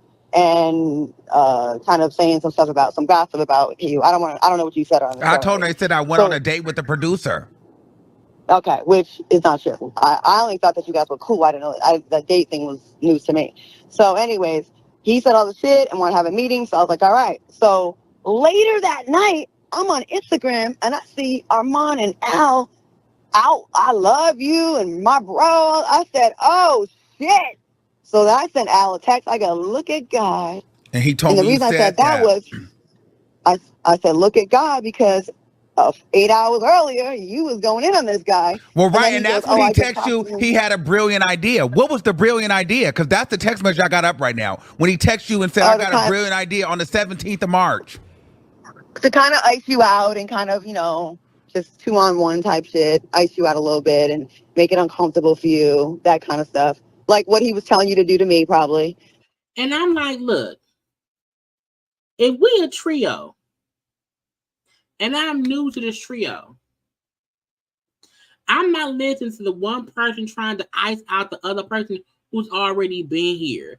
So that's why I feel like everybody is messy in this situation. You know what I'm saying? I feel like everybody is messy in this situation. And it feels like, and this is my opinion, Armon and Claudia are trying to make it seem like, well, we are victims of Al's bullshit. And I'm like, no, y'all are all co-conspirators to the bullshit. Y'all all played a role in the show getting canceled. All of it. And so, and then the day after we took the picture, he hit you up and asked you, are you still interested in talking with Joyce about the direction of the show? Because he does. Yes. So, of course, I want to be on that meeting. And on that meeting, I got to hear what he thought about you and all that kind of stuff. And I just kept that close to my chest vest, like, oh. But you was just out with him on Sunday, but he said, this is what I do. He goes, don't you notice I take people out for cocktails? I do that so I can get them comfortable, so they'll open up and they'll tell me all their business. So again, this is my point. If we are a trio on a talk show, if I see one person who I already don't really rock with and I think they're already shady, trying to get the other person out, why would I not say, hey, we need to work together? We need to work together. I would not sit back and let the other person possibly ruin the show. To me, that's helping him ruin the show. All of them did dirt. And that's when he told me about you and I allegedly went on a date with Justin. But I know you have a man, and Justin, y'all ain't even like that. Justin, now, to be clear, this is no shade of Justin. Justin is a very attractive and very smart, brilliant guy. It's no shade to him, but everyone knows Armand's in a relationship. So that's that. And Justin's very professional. Like, it didn't happen. So after that, it all kind of came out on a Zoom one day. And they both try to deny that happened, but that's bullshit because it did happen. And then they got mad at me because I was a witness. And I checked Al behind the scenes first and called the meeting. Did I not? Did he? I called I said, listen, keep my name out your mouth. He ran off of Zoom. I told Joyce, what are we going to do? She didn't do anything about it. So then we had to get HR involved because it had been, and I put up weeks and weeks and weeks of messages where everybody's like, Al hates the show. Al hates that Claudia and Armon are getting along. He looked miserable for days, every day. Yeah, so after that conversation we had, so just to be clear, you guys, on the meeting with Joyce and Al, I wasn't going in on Armon. I was more listening because at this point I already saw the fakeness. I clocked the fakeness. I go, hold up. I don't want to be friends with anybody who sit up and listen to other people dog me out. The only people that you should be in a conversation with dogging somebody out is if that person is a problem and you also have a problem. I can't sit idly by and hear other people talk cash shit unless I feel the same way. Because that to me, it feels fake. I'm just saying. You sat there and talked about this boy to me. I mean, I'm sorry, this man to me. I did not mean no disrespect by that. You talked about this man to me, and then you went and hung out with them and said, you love each other. I can't trust shit. Like, so I just sat on the meeting and listened. Oh, I listened. And then a couple days later, me and you get on the phone. Oh, hold on, someone's gonna call me. No. Me and you got on a phone call, and then we got to confessing. I said this about you. I said that about you. Well, I only said that because someone told me you said this. And we were like, you know what? Water on the bridge from here on out. We're going to keep it a buck, and we have been. So they had BS, and they squashed it. They was fine, but now they both had an issue with Al, which still causes an issue on the show. You know what I'm saying? Like, cool, y'all squash our beef. But now y'all both have a beef with Al because Al is over there doing whatever. So again, to me, no one tried to fix the actual issue. which was all of y'all sitting around there being messy. That's the truth, the whole truth, and nothing but the truth. And yeah, that's just what it is. That's what the fuck happened, bro. That's what happened. And no one put Armon. Armon didn't get used as a pawn. He did not get used. But I will say there was jealousy. I think, you came in hot, you brought excitement, you brought fire, you were fun. And I just think that, I don't know what he thought. Like, first he was like, he loved you and you were kind of coming at me. Like, you were like giving it to me, right? He loved you. And he was like. That's probably true. I think when they were at odds, I think whoever was at odds liked it when the other person was the odd person out. But that's what happens when the whole show was beefing with each other. The co-hosts are beefing with each other. The producers aren't doing their producing job. It was a full-on shit show. Like, good show, and that's when you got the cosign from Funky and Al, and you're perfect for the show. But the minute me and you started getting along, you was miserable. And it's sad because, listen, of course the show's not going to be, it's going to be a different show with a new person on the show, okay? Like, respect. It was the same show. When Armon came on, it was the same show, just for less viewers because some folks stopped watching because of Funky.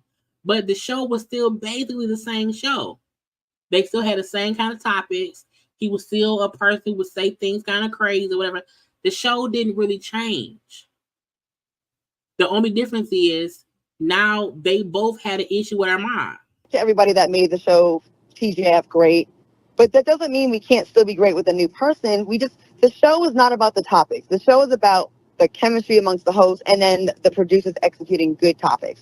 So as long as we're getting along, it's going to be good. So me and you saw in the best interest of the show to like, hey, let's put that bullshit aside. Let's make a good product. Yeah. Hell nah. You can't roast me on live television and then say, hey, come back and be friendly. Nah, bitch, not today, not ever. Yes. And we can't do it alone. It's a three-legged animal here. It's not four, it's not two. It can't be carried with just two people. It needs the three people. So that's what happened. You guys stop blaming Armon for the demise of Dineva, I just feel like, girl, what is your underlying issue? Because you said a lot of things you didn't really know, but you had a lot of energy towards me and about my character. Now, that's how he feels. Now, y'all, that's his feeling. I may not agree, but that's his feeling. And I just feel like, how are you making these assumptions? And when you don't know what's going on, it's like, girl, you had a little animosity towards me because you didn't even know a lot of these things, but a battery was put in his bag. He went and drank the Kool-Aid and, he needs to grow up. But yet, Dineva, you and I had the same sentiments about the show. Girl, there was no real direction. We didn't know what was going on. The pay wasn't right. We're saying the same thing. He made it seem like he had no beef. It was you and Al's drama that had it. Like it was the inner workings. No, he had his, listen, Linda. I've been there since day one. He had his issues too. We've all had our times. And to be fair to Funky, because listen, I don't blame him for too much for what he said about you in this regard. He's friends with Al. So he's having his friends back, and he's also probably only getting information from Al. He's also getting, Funky had the same opinion that most viewers had. Funky's opinion wasn't any different than a lot of other people in general. You know what I'm saying? It's not as if Funky said something that other YouTubers did not say after that roast. He had the same opinion. The only difference is he may have a little bit of input from Al, but the consensus was Armon was wrong for that improper ass, unprofessional roast. Not talking to Justin anymore. He's not talking to, production. He's only hearing from Al. So he's believing in his friend. Like, I would believe my friend. Like, he's doing this and he's doing that and he's being immature. So I think if, Yeah, but the narrative is like every. I agree. I said it earlier. I said this conversation should have never been a live chat. This should have been a on the phone, girl. Yes, thing. You know what I'm saying? This is how two old coworkers who both been fired from a job or whatever, and they're complaining about the bullshit. Everybody tries to help me, like he tried to come in, like he tried to help me. Like I told him, I don't want none of you niggas to help me. Because y'all not helping me with the right intentions. Don't help me. None of you niggas. What advice did he give you before you did the show? Like I missed that part of the Girl, don't trust you. Shit. That was the advice. He said that about me? Girl, yes. See, this should not have been a conversation on the live. Really? Girl, I didn't know that. Girl, yes. It's don't trust you, don't trust none of these motherfuckers. But don't trust Claudia versus don't trust no one, to me, are two different things.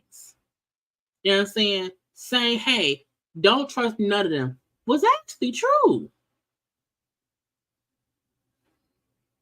Because the fact that you were upset because of how you were treated on the show, it really did mean you should not have trusted anybody. You shouldn't have took the job because it seemed like it was a big ass headache. Yet there was Don't trust me about what? I don't know, but my whole thing is, if someone said don't trust him, why? What's going on? What happened? He had elaborated about everything this whole life. And now he said, don't trust you. Well, don't trust anybody. But about what? I don't know.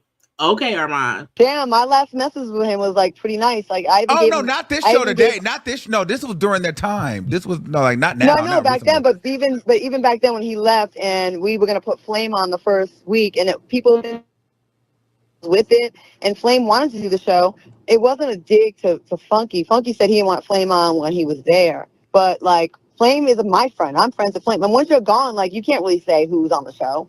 And I think, and just so people know that I'm not a snake, we even had a text and we talked about it. He said whoever came up with that's a good idea. That's very smart. And it wasn't an issue. But then all of a sudden when Flame was on the show, it was an issue. And I told Flame, let's not talk about Funky on the show. If while I was on the show, I say I don't want this person here, and the minute I'm gone, that person back is like, you did it to be spiteful.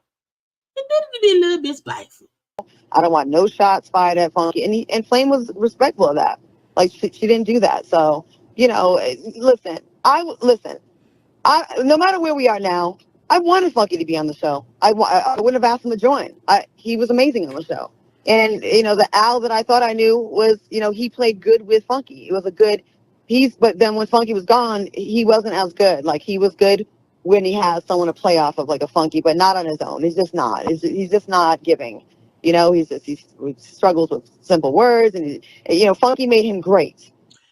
Now, Claudia, you have also struggled with words, too. Hell, I struggle with words. Talking on a live, sometimes you get tongue-tied. You forget words. You mispronounce words. That's a general thing, for most content creators. We're a little bit tongue-tied sometimes. But, it's not, again, none of that is your fault, Armon. It's not your fault. Yeah. I told you this many times. And I just want to clear your name with the people that are watching, even the people that don't like you. Listen, you can not like someone, but still know the truth about them. Like, I hate that. Like, people think if they don't like someone, and I get the same thing that you're getting, right? That everything you do is wrong. No, you still can be right. Just because you don't like me or you don't like Armon. He still was right in this. Like, you kind of walked into a fucked up situation. You did, and it was like a lot of childish behavior. Right, so he walked into a fucked up situation. A lot of so again, he was doomed from the start. I don't know. You did your job. You were always on time. You were never late. You can read a prompter. You can pronounce words. You were, you contributed to the topics. You had ideas. You were excited about the show. You even tried to squash it when there was issues. You was like, let's move on. Even when things were done to you that were really wrong, you still was like, we all had remember we had the phone call? Where we all said we were going to squash it? Yes, and move forward. And we did. Some of us did. But he never did. So that's what I'm saying. So don't say, like, even at the end, though, you want to talk about maturity, Dineva, at the end, we were reaching out to Al. So after the roast, hey, Al, let's be friends. On the hiatus, let's squash it. Let's finish it. Finish what? He was still playing hard ass. But you want to know why? Because at that point, it was public. I think when things were behind the scenes, it was one thing. However, that roast was public. Him calling Funky and Funky being on live was public. You publicly roasted me. but then want to say, while we're on hiatus, hey, let's just all move past it. Because at that point, they did not want the show canceled. Once I see how you treat me, even if we not friends and we just work together, whatever, if you still try to embarrass me publicly, bitch, we done. It's done. So, bitch, don't come over here telling me what's immature. My last text to him was, hey, we've gone too far to like something along the lines of we've come too far. We have, there's a lot to lose. A lot of people like this show. I'm willing, even though I don't fuck with you personally, I'm willing to like do what we gotta do, get on the phone to like get through this. And he never, he was on his diva shit, And I'm gonna leave it there with them because we gotta get the funky part. I feel like Armon and Claudia trying to make it seem as if, well, because Al did not want to forgive and forget. Al did not want to come back to the table to squash the shit after the birth, because I feel like that's some bullshit. That's not somebody being a diva. That means I'm not. No. No. I don't want to play with y'all anymore. I'm over it. At that point, it was broken into 1,000 pieces, bitch. It was done. Okay. Now, Funky was on his live tonight. Okay, I want to get into that. And stuff. Okay, fair use. Because initially, yesterday, while Armon was on live, Funky was saying, yeah, I'm not gonna respond. I'm not gonna do it. Don't ask me any questions. Blah blah blah blah. However, today, he said he saw some clips. He had talked to some people who told him some things, and so this is what Funky Dineva had to say in response to what Armon said on his live and what Claudia was saying as well. I was in here, so caption. I'm about to address the Armon situation. Okay, I was in here in the bathroom, getting ready for the show, and this is not going to be what y'all think, actually. And I just thought about it. You know what I'm saying? I just thought about it, and I thought, what is the correct way to, respond to all of this without creating a further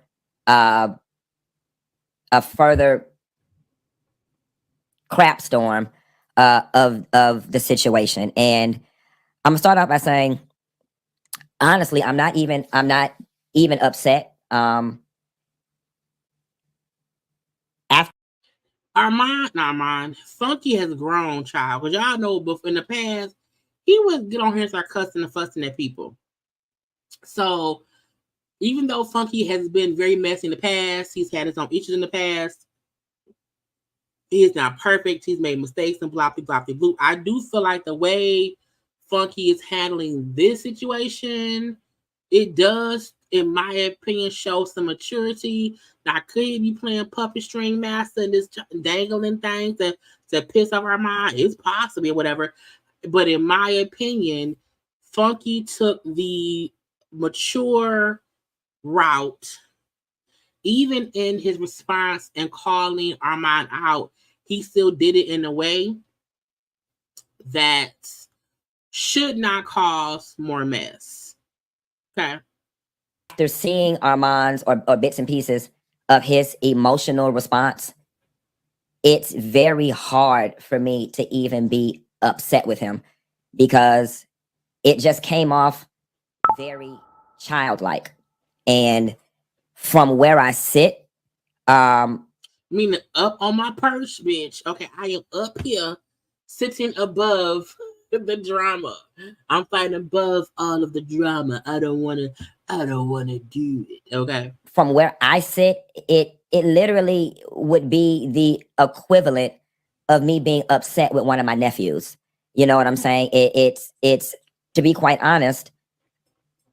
And even to this point, I am still a supporter of Armon. I can't even bring myself to be mad or bothered by the situation. I'm if anything, I'm just highly disappointed because I'm shaking my head and I'm like, the very thing that I was trying to give you some constructive criticism on was the very thing that you exemplified. You just had an all-out fit. And here's the thing, I'm not telling anybody that they don't have the right to be upset, or they don't have the right to be mad, or they don't have the right to feel any type of way, because he does. But what I saw in a part of his response was somebody who was hurting. What I think is I think the reason that Funky is calling Armon a child is because what Armon did yesterday, it was like a tantrum. So I think that's why, while, name calling should not be a thing that is going to still make somebody upset. Armon was upset the first time because Funky said that he had a battery put in his back. But I feel like the reason that he, was saying, he like a child, and a lot of people who was watching, the roughly 4 hours worth of lives that Armon did yesterday, a lot of people were saying it was like a child having a tantrum. So I think that's why he used those words, because in all honesty, the first, 2 hours of Armon's live was like a tantrum. So I think that's why he said that. I'm not saying it's right, wrong, or indifferent. I'm just saying I think that's why he said that, was because that is how people took the situation yesterday. But that's just my opinion, though. I'm just saying. Fortunate is you have two people, myself and Carlos King, who have the ability to garner a lot of attention in the urban pop culture space. And there are a lot of eyeballs on that interview and the subject that is TGIF by both fans, networks, and producers. And I just find it unfortunate that you could not find it somewhere in yourself to hold it together and present yourself slightly better than that with all these people that are watching and that want the tea and that want the salaciousness. And you played right into it and totally exemplified what I said, which was a lack of maturity. And, while I did not mean to hurt your feelings or hurl it as an insult, and I didn't think you take it that way, I further support what I said. Not I said what I said. Child, that, and I said what I said. But, if that's how he still feels, you don't want him to act like he don't feel like Armon's childish, or he don't feel like Armon, even him saying like how you could not hold it together. Because truthfully, the interview with Carlos and Funky did garner a lot of attention. It also put attention on to Armon as well, because Funky mentioned Armon, and then Armon went live. So, I mean, child, I guess. It's a complete lack of maturity. Armon, I was very kind and gracious in my words about you and your talent. I actually think fairly highly of what it is that you do. Here is what I know. I don't know the ins and outs of what was going on over there after I left. I don't know what all you are experiencing. I don't. You and a lot of other people are absolutely right. The only information that I am and was receiving was from Al. Claudia and I are not in a relationship, and I did not talk to any other producers after I left the show. So he's admitting I am getting some information from Al.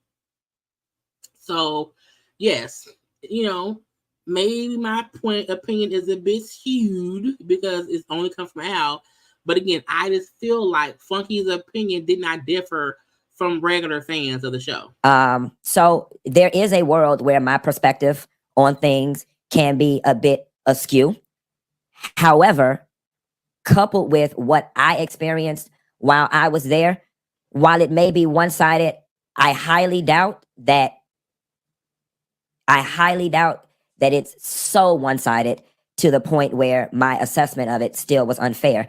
A hardcore fact, regardless of how the roast came about, there was a roast that took place, and then the show never came back. There was a roast that took place and the show never came back. Now, let's play I Spy Private Eye. Ain't that the same thing everybody else was saying? Didn't a lot of people say the roast happened and then the show went away? The roast happened.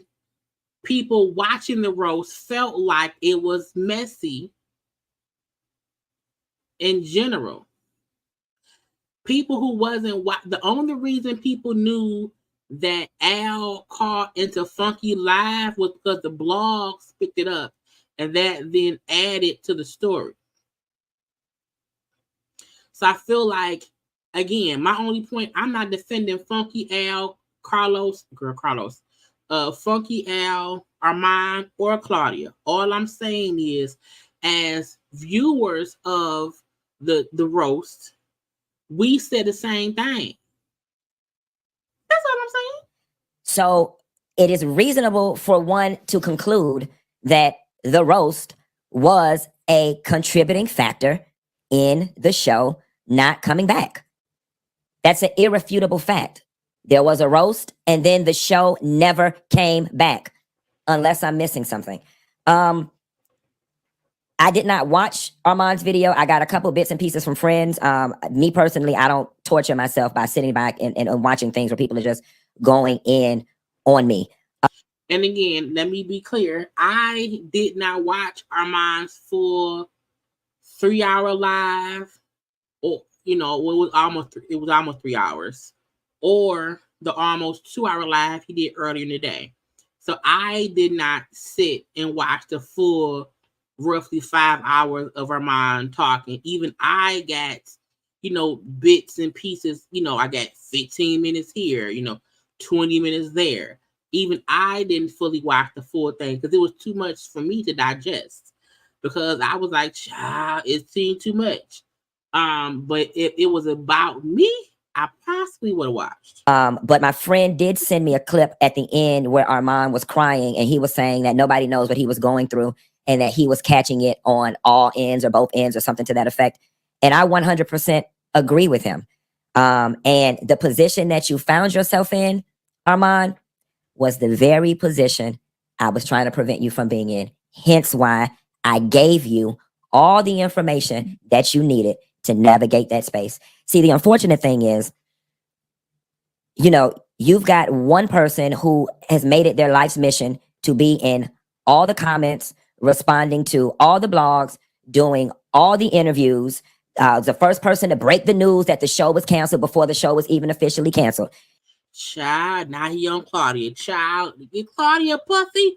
All the producer, all in the videos. Okay. Now, a lot of folks was also saying about Claudia when the show, when the roast had happened, the following day when they had like a pre-recorded show, Claudia was in the comments. They then showed Claudia in like on social media comments.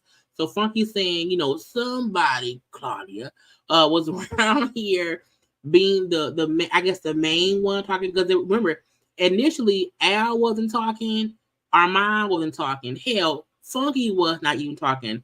Most of the info we got was because we seen stuff that Claudia was saying. Claudia going on to Armon's live.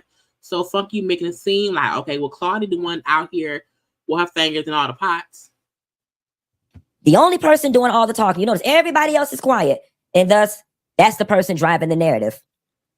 You got swept up in some games that were being played before you entered the scene.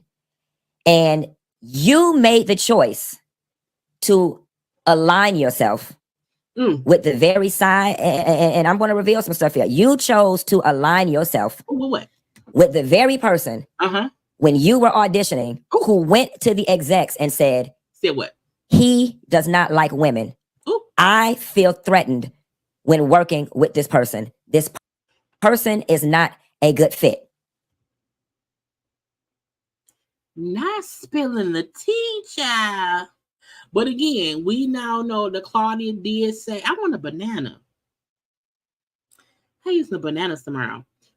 We do know Claudia did say how she was saying stuff when Armon first got there. So Claudia admitted that herself, but I don't know if Funky knew that she admitted. Now, I don't know how much she admitted, child. Okay. But this clearly is showing that, Funky and Claudia, child, has no connection. And whether you know it or not, and despite how you may feel about Al at this point in time, it was Al who stood up for you and said, you know what? I have to draw the line here. It's one thing if you don't want to work with him. That's one thing. It's another thing for you to ruin his name with the whole Fox organization. Okay? Once that was revealed to me, that is when I started working on your behalf in the background. That's when I began texting Joyce, saying, Joyce, y'all would be a doggone fool not to hire Armon. Y'all would now we know Joyce is also supposedly the messy producer. Be a fool. He's the only one that can do it. Then, if you notice, when I posted that post on my Instagram and I said, Armon did so good, y'all. It's nobody else that can take my spot except Armon. That was all intentional, Armon.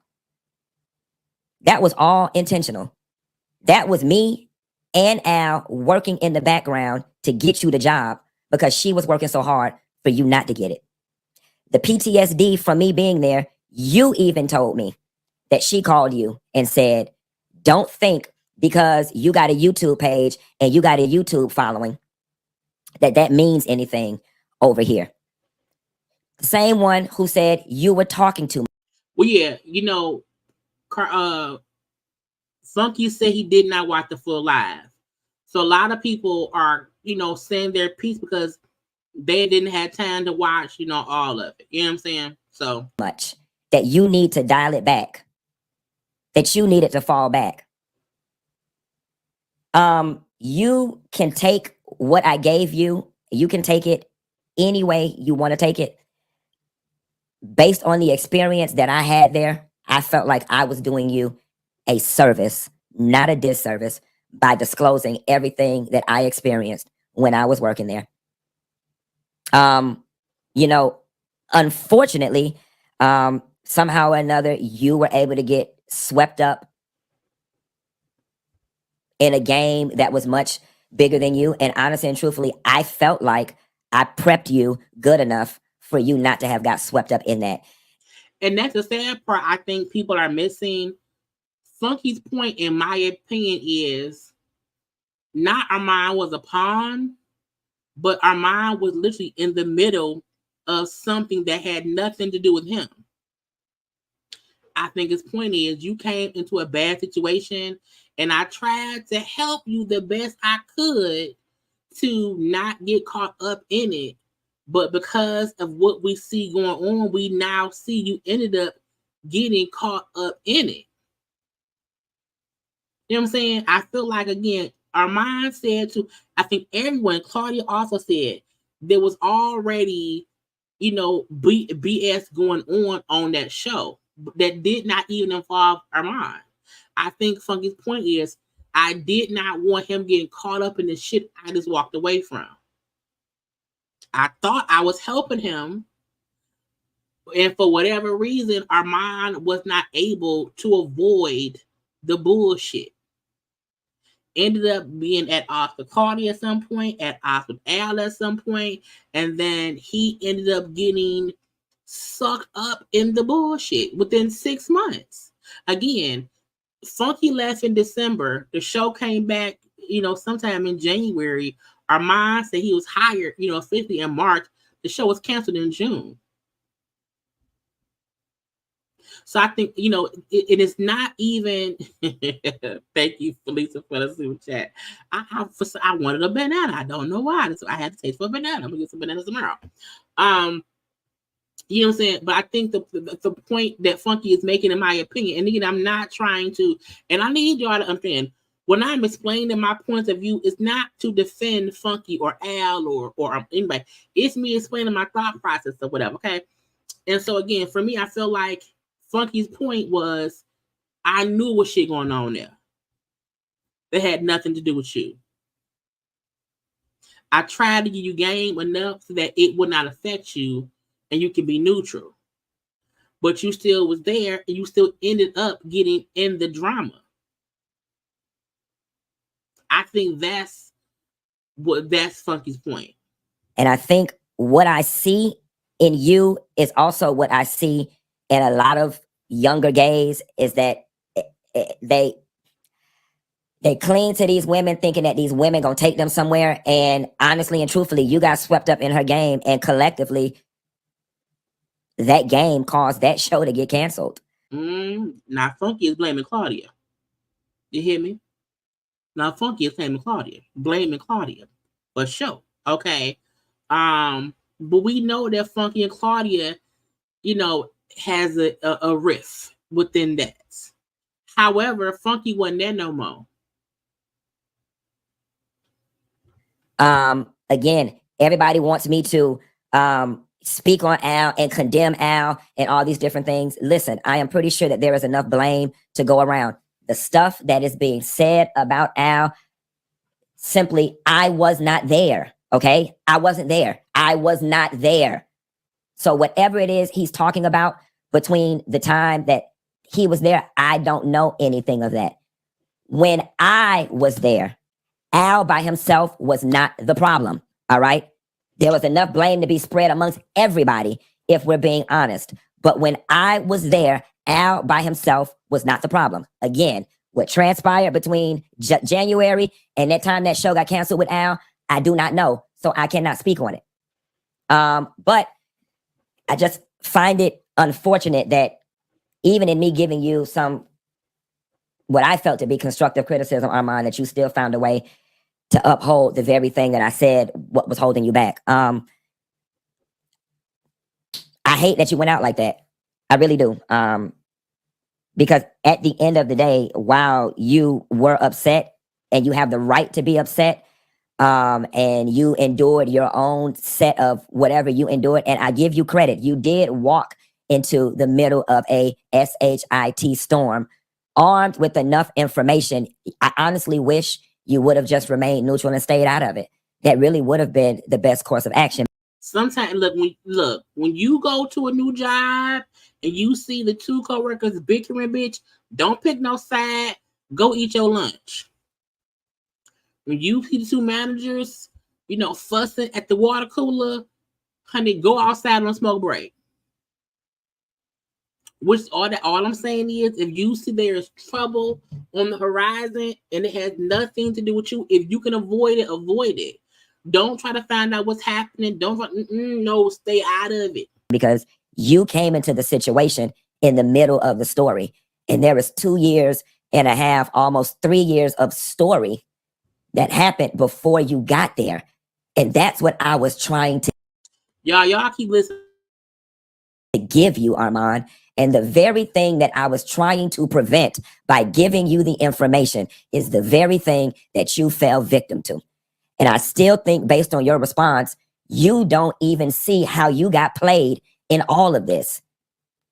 I can't even be mad with you because you are a victim. I have to give you that. You are legitimately a victim in this situation. You got played in one of the worst ways. You did. And unfortunately, in getting swept up in a game that you did not understand, I guess the fair thing to say is that all three of y'all collectively got that show canceled. Nevertheless, Armon, as far as I'm concerned, I see you're hurt. I hate that you're hurt. If my words caused you any duress and or stress, I sincerely apologize. That was not my intent. I really was trying to big you up and give you a bit of constructive criticism on the side. You didn't take it that way. But me being just a little older and a bit more mature about it, this is not one of those situations where I'm going to take back what I said, because what I said was said from a place of love, and it was said to only benefit you. And now I'm going to have to actually double down on it, dog. There is a maturity piece, Armon, that's missing, man. And I'm saying this with so much love. It was missing with that rant.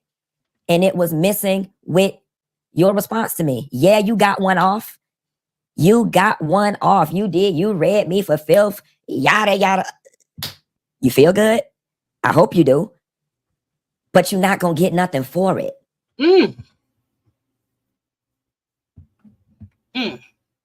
Not going to get nothing for it.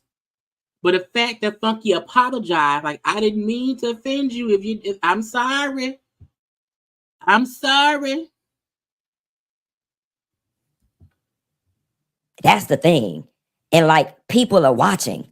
So now he's volatile. He's going to be uneasy to work with. Whenever we hire him, he's going to go off of the deep end. And that's why I'm extending grace, compassion, empathy, and sympathy for you. Like, dog, you got to step that maturity piece up, Armon. Say it with love. Now, you can read me for filth again. You cannot heed to it. But I promise you, there's no ill intent. I've been there. I remember the way I showed my ass when I went through that Michelle Brown situation. I remember Demetria Lucas calling me, texting me, saying, Funky Dineva, I am in a lot of journalism circles right now, and you need to take that down. This looks very bad. Everybody is talking about you. You look very volatile. I remember my agent calling me saying, what are you doing? I remember the doors that got closed in my face because I behaved that way. I told y'all yesterday, Funky is speaking from a place of learning his lesson. He's speaking from a place of having a bag of money, and he know how not to react. There's a way that you can go off on somebody, check somebody in a nice way. Thank you, Lisa, for the super chat. Funky's gaslighting, it was not constructive. It was nice, nasty, and messy. The undertone is so disrespectful. This apology is a joke. And I just don't agree. I feel like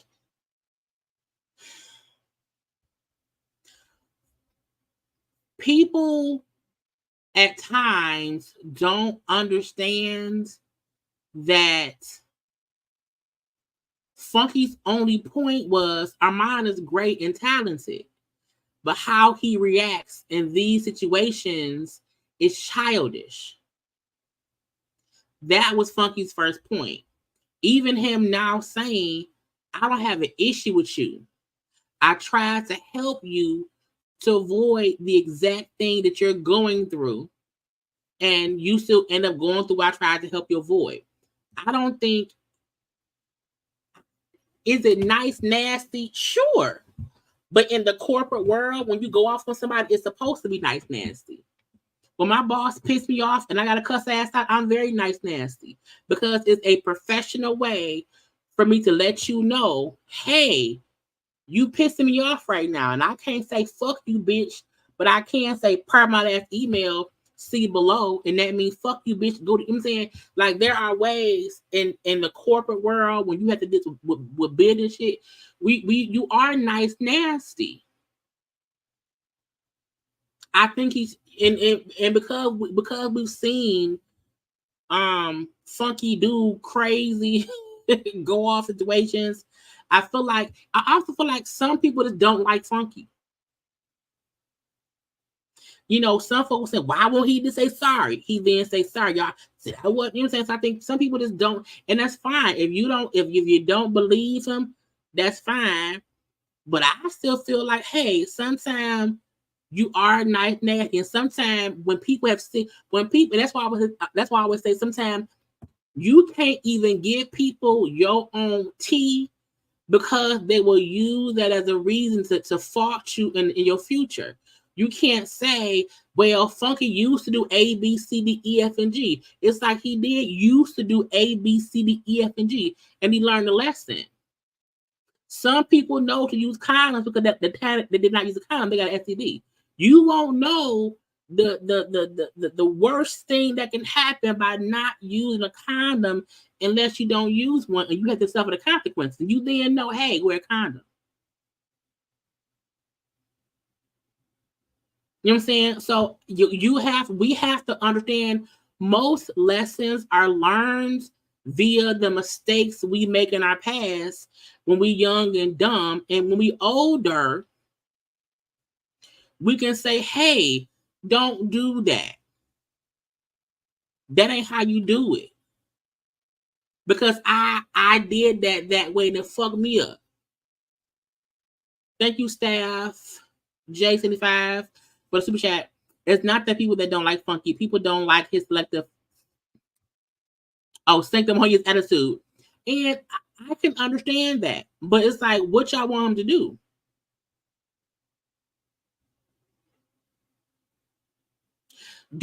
I always ask y'all, do y'all not want people to learn from the fact that he just said, when I went through all that biz with Michelle Brown and I was posting this and that and that, when I reacted how y'all saw me react, how it affected me and my stuff. So I tried not to do it. It don't make that motherfucker perfect because Funky he ain't perfect at all. However, it's like, I don't know what y'all want, but but let's keep listening. Because you are another black gay man in this space that is being recognized, I was trying to help you. And I won't apologize for that. I was trying to help you.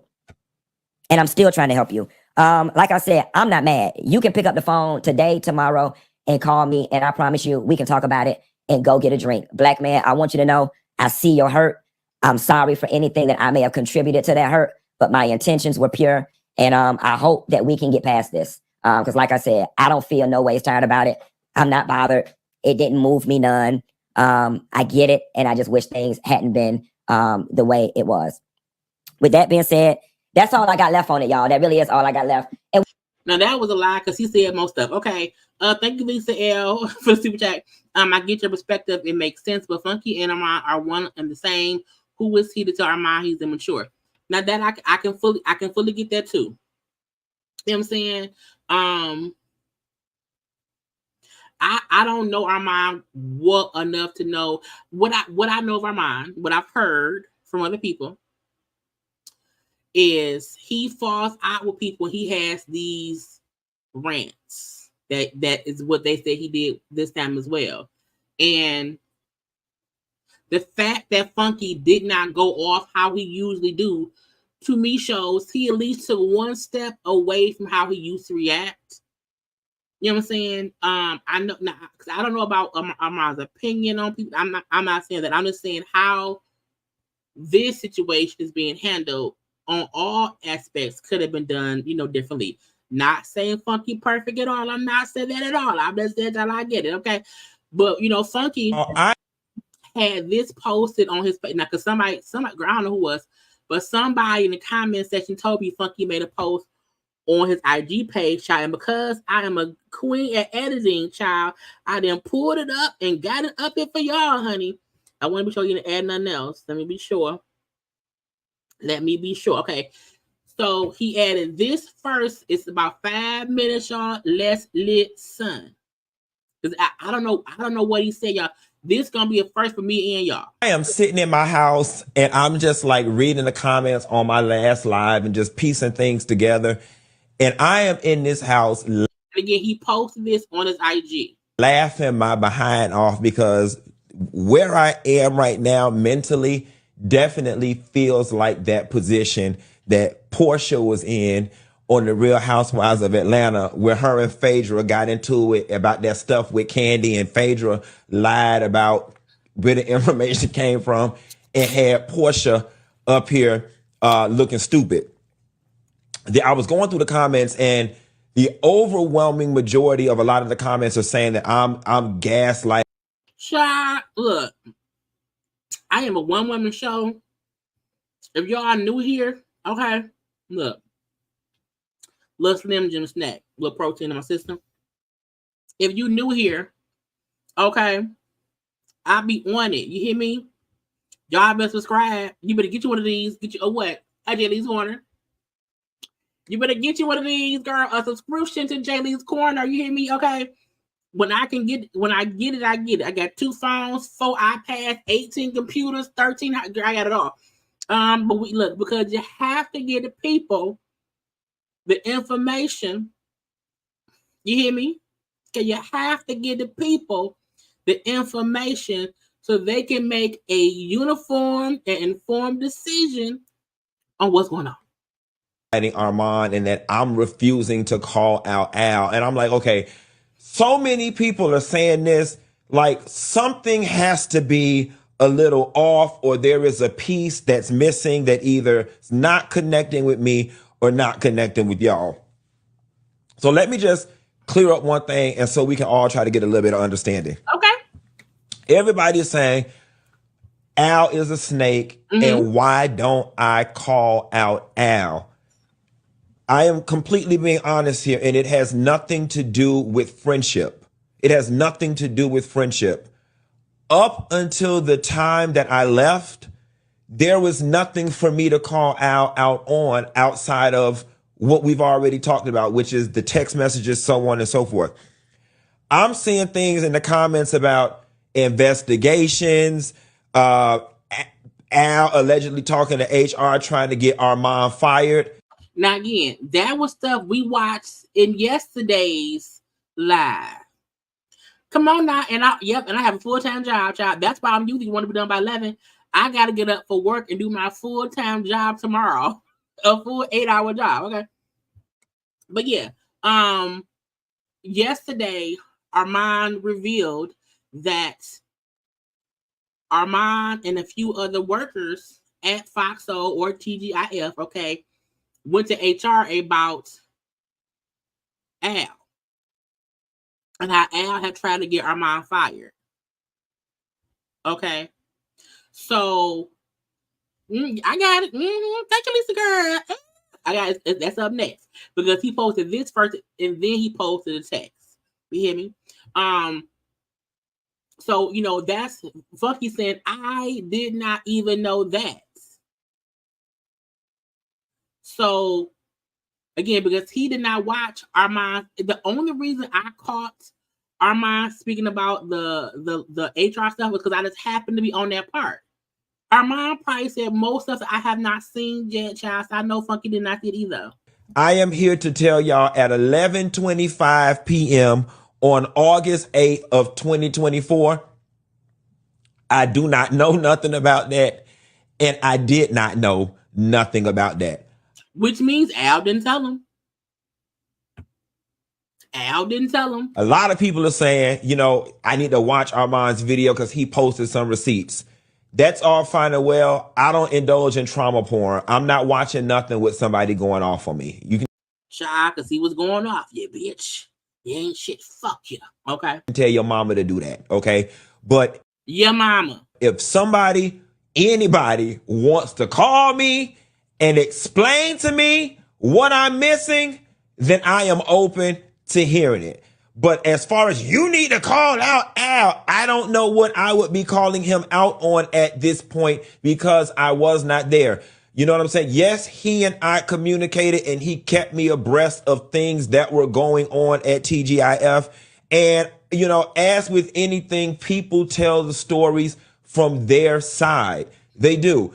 And it's not hard for me to believe much of what was coming out of his mouth because it was consistent with a lot of what was going on when I was there. But again, call out Al, call out Al. I have no problem calling out anybody who was wrong, including myself. And I have no problem coming back and correcting something if I was wrong. I am operating in this moment off of the information that I have. Okay. When I left TGIF, Claudia and I, we were no longer in a relationship, and me and Armon never talked again. Nobody ever called me and said, let me tell you what Al did. Nobody ever said, Al is trying to get me fired. These are all things that I am finding out, and all of that is allegedly. So again, call out Al. I don't know what I'm calling him out on. And it's funny because quiet as it's kept, if I'm being totally honest, it's beginning to look like my ass the same way I said Armon got swept up in some stuff that he didn't know that he was getting swept up in. It's starting to look like my ass done got swept up in some stuff that I don't know. So if somebody want to fill me in, if somebody want to call me and let me know what all the hell going on, please call me because I don't appreciate sitting up here on the internet looking like Portia when she was looking stupid down to that reunion And if I'm being totally honest, that's how I feel right now. I don't know what's going on. I told you, what did I say in the beginning? What do I always say to y'all? There's a reason I don't talk about shit when I don't know what's going on, because you would end up looking stupid. That's why I always say I try my best to give y'all all the information that we have so no one ends up looking stupid. And because, as Funky said, I wasn't talking to Claudia. I wasn't talking to Armon. No one from production or HR was calling me about Al. And of course, Al ain't gonna tell me what the fuck he doing wrong. Because why would he? Why would he? So Funky said, I had no idea about the stuff happening because I wasn't there. But that's why I say, as a content creator, I can't come to y'all if I don't know what the fuck, because I look dumb. And now he look dumb. I really don't know what's going on. Somebody fill me in. So Funky posted that, child. Also, we had this text. Okay, I took a screenshot. So Funky had this posted. Okay, it's from Armon. The last thing the little thing up here says Claudia Jordan for an interview on Instagram. Okay, today, when you get a place where you are settled enough in your spirit, we talk. Meaning he sent a text to Armon. Hey, when you get to a place where you are settled enough in your spirit, we should talk. Armon sent back and said, I'ma call you. Someone that sent me your video, I am cracking up. He said, we finna, y'all, that means tomorrow we're gonna be around here. Okay, we're gonna be around here because whatever Funky say today, tomorrow, or whatever, we have to come here and talk about it. Right? Who said that? Child, Funky at home, not realizing his name being wait a minute. Why am I in it? And you could have did it. See how I get wrong because you never. Child, we need the receipts. Do you want me to bring the receipts? Do I need to bring the receipts? No. He like, man, look, that's suspicious. Yeah, it's fine. That's weird. Somebody lying. Anybody that ever told you differently was a fat Faison liar. I mean, is it a coincidence? Is it a coincidence? Is it a coincidence? I ask you. Is it a coincidence? I mean, nigga. It's stuff going on. Okay. Funky said, I'll do the best I can with what I got. I'll do the best I can with what I got. Because he only has so much information. Okay. And they like, Funky, guess what? Shut up. That is so stupid. It was all a lie. Guys, it was all a lie. She lied. Child, Funky like, wait a minute, bitch. Am I the dummy? I think I'm the dummy. I think I'm the one being used. I said, sir, if you don't realize. So y'all want to sit there and waste your time writing negative stuff about us? Well, are you making money? Is you? Is you? Ain't. Okay, all he know is it wasn't stealing. This ain't stealing. This ain't stealing. Anyway, y'all. Look. Okay. It's a mess. It's a whole mess. Okay. It's a mess. And they gotta stop. Okay. But see, this for so many people to not understand, y'all, that at the end of the day, you can only operate from the information you have. You can only operate from the information you have. Okay? For instance, if nobody followed Funky Dineva and did not know Funky Dineva posted on his IG page, I had no idea what Al did. Al ain't do shit when I was there. I ain't talked to Claudia. I ain't talked to Armon. people would still feel like Funky is defending Al when he knows all the shit and he don't know nothing. And get Al at home like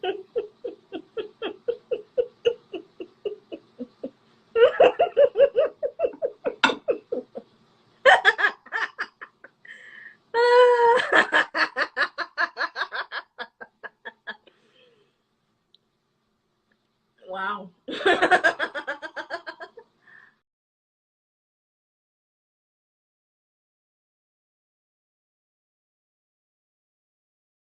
everybody got everybody. Child, look, I look when I have my memes on standby, okay? On standby. Funky was like, wait a minute. Oh my God, what is that? Oh my God, what is that? Child, it ain't the truth. I think it's a lie. Anyway. Why would she say that? Like, why would she? Okay. Look, we will. Yo, it is after midnight here. Okay, we have not had a 3-hour tour in a long time. Okay. If you are new here, you need to subscribe because this is the kind of fun we have all the time. It is past, y'all know it's past my bedtime. I gotta go to work in the morning. Okay. I have work in the morning. Okay. Now, y'all make sure, okay, to do a few things. Now, one, I have a good feeling that tomorrow I will be back around here. I have a good feeling that either Armon or Carlos King or Funky or Claudia, child, maybe even Al. Someone is gonna come around here and say something. So pardon me fully, but y'all again ignore my come on the couch round there. Okay, I wore it to work today. Somebody gonna be around here and we're gonna have to come and have some kind of conversation. Y'all know every day, Monday through Friday, I'm live at 9 p.m. Why? Because I work at 8 and I'll be on at 9. Okay, so make sure you have subscribed. Okay, like the video, share the video, and if y'all do not know, yes, this whole clip will be posted on my channel separately because it's 3 hours, and some folks don't want to watch 3 hours. So the Funky, Armon, Claudia, Al saga will be up for y'all to rewatch in the morning. Okay, with just that. Okay. Yes. I think I did today. I think I posted my blood thing today. Yeah, we had a good time tonight. A good ass time. Y'all know it's always other content up on my channel. So y'all know to go take a little look at it. Okay, we had the other things we be discussing around here. So we live all the time. Okay, so go watch the other content and stuff. Okay, y'all know your mama. Okay, your mama. Okay, I promise y'all, I'm gonna do my Deadpool review on Saturday. I'm gonna do my Deadpool review on Saturday because I have the same thoughts and feelings about it, and I'm gonna do it. Okay, you know you can follow me on social media at JayLeesCorner on Twitter, IG, and TikTok. Okay, until tomorrow, let me edit this down for y'all and stuff and get it reposted. It will be premiering at 11 a.m., which will be just the Q, Al, Armon, Claudia shit. Okay, but y'all also like the video. I love you all. I gotta go. Bye.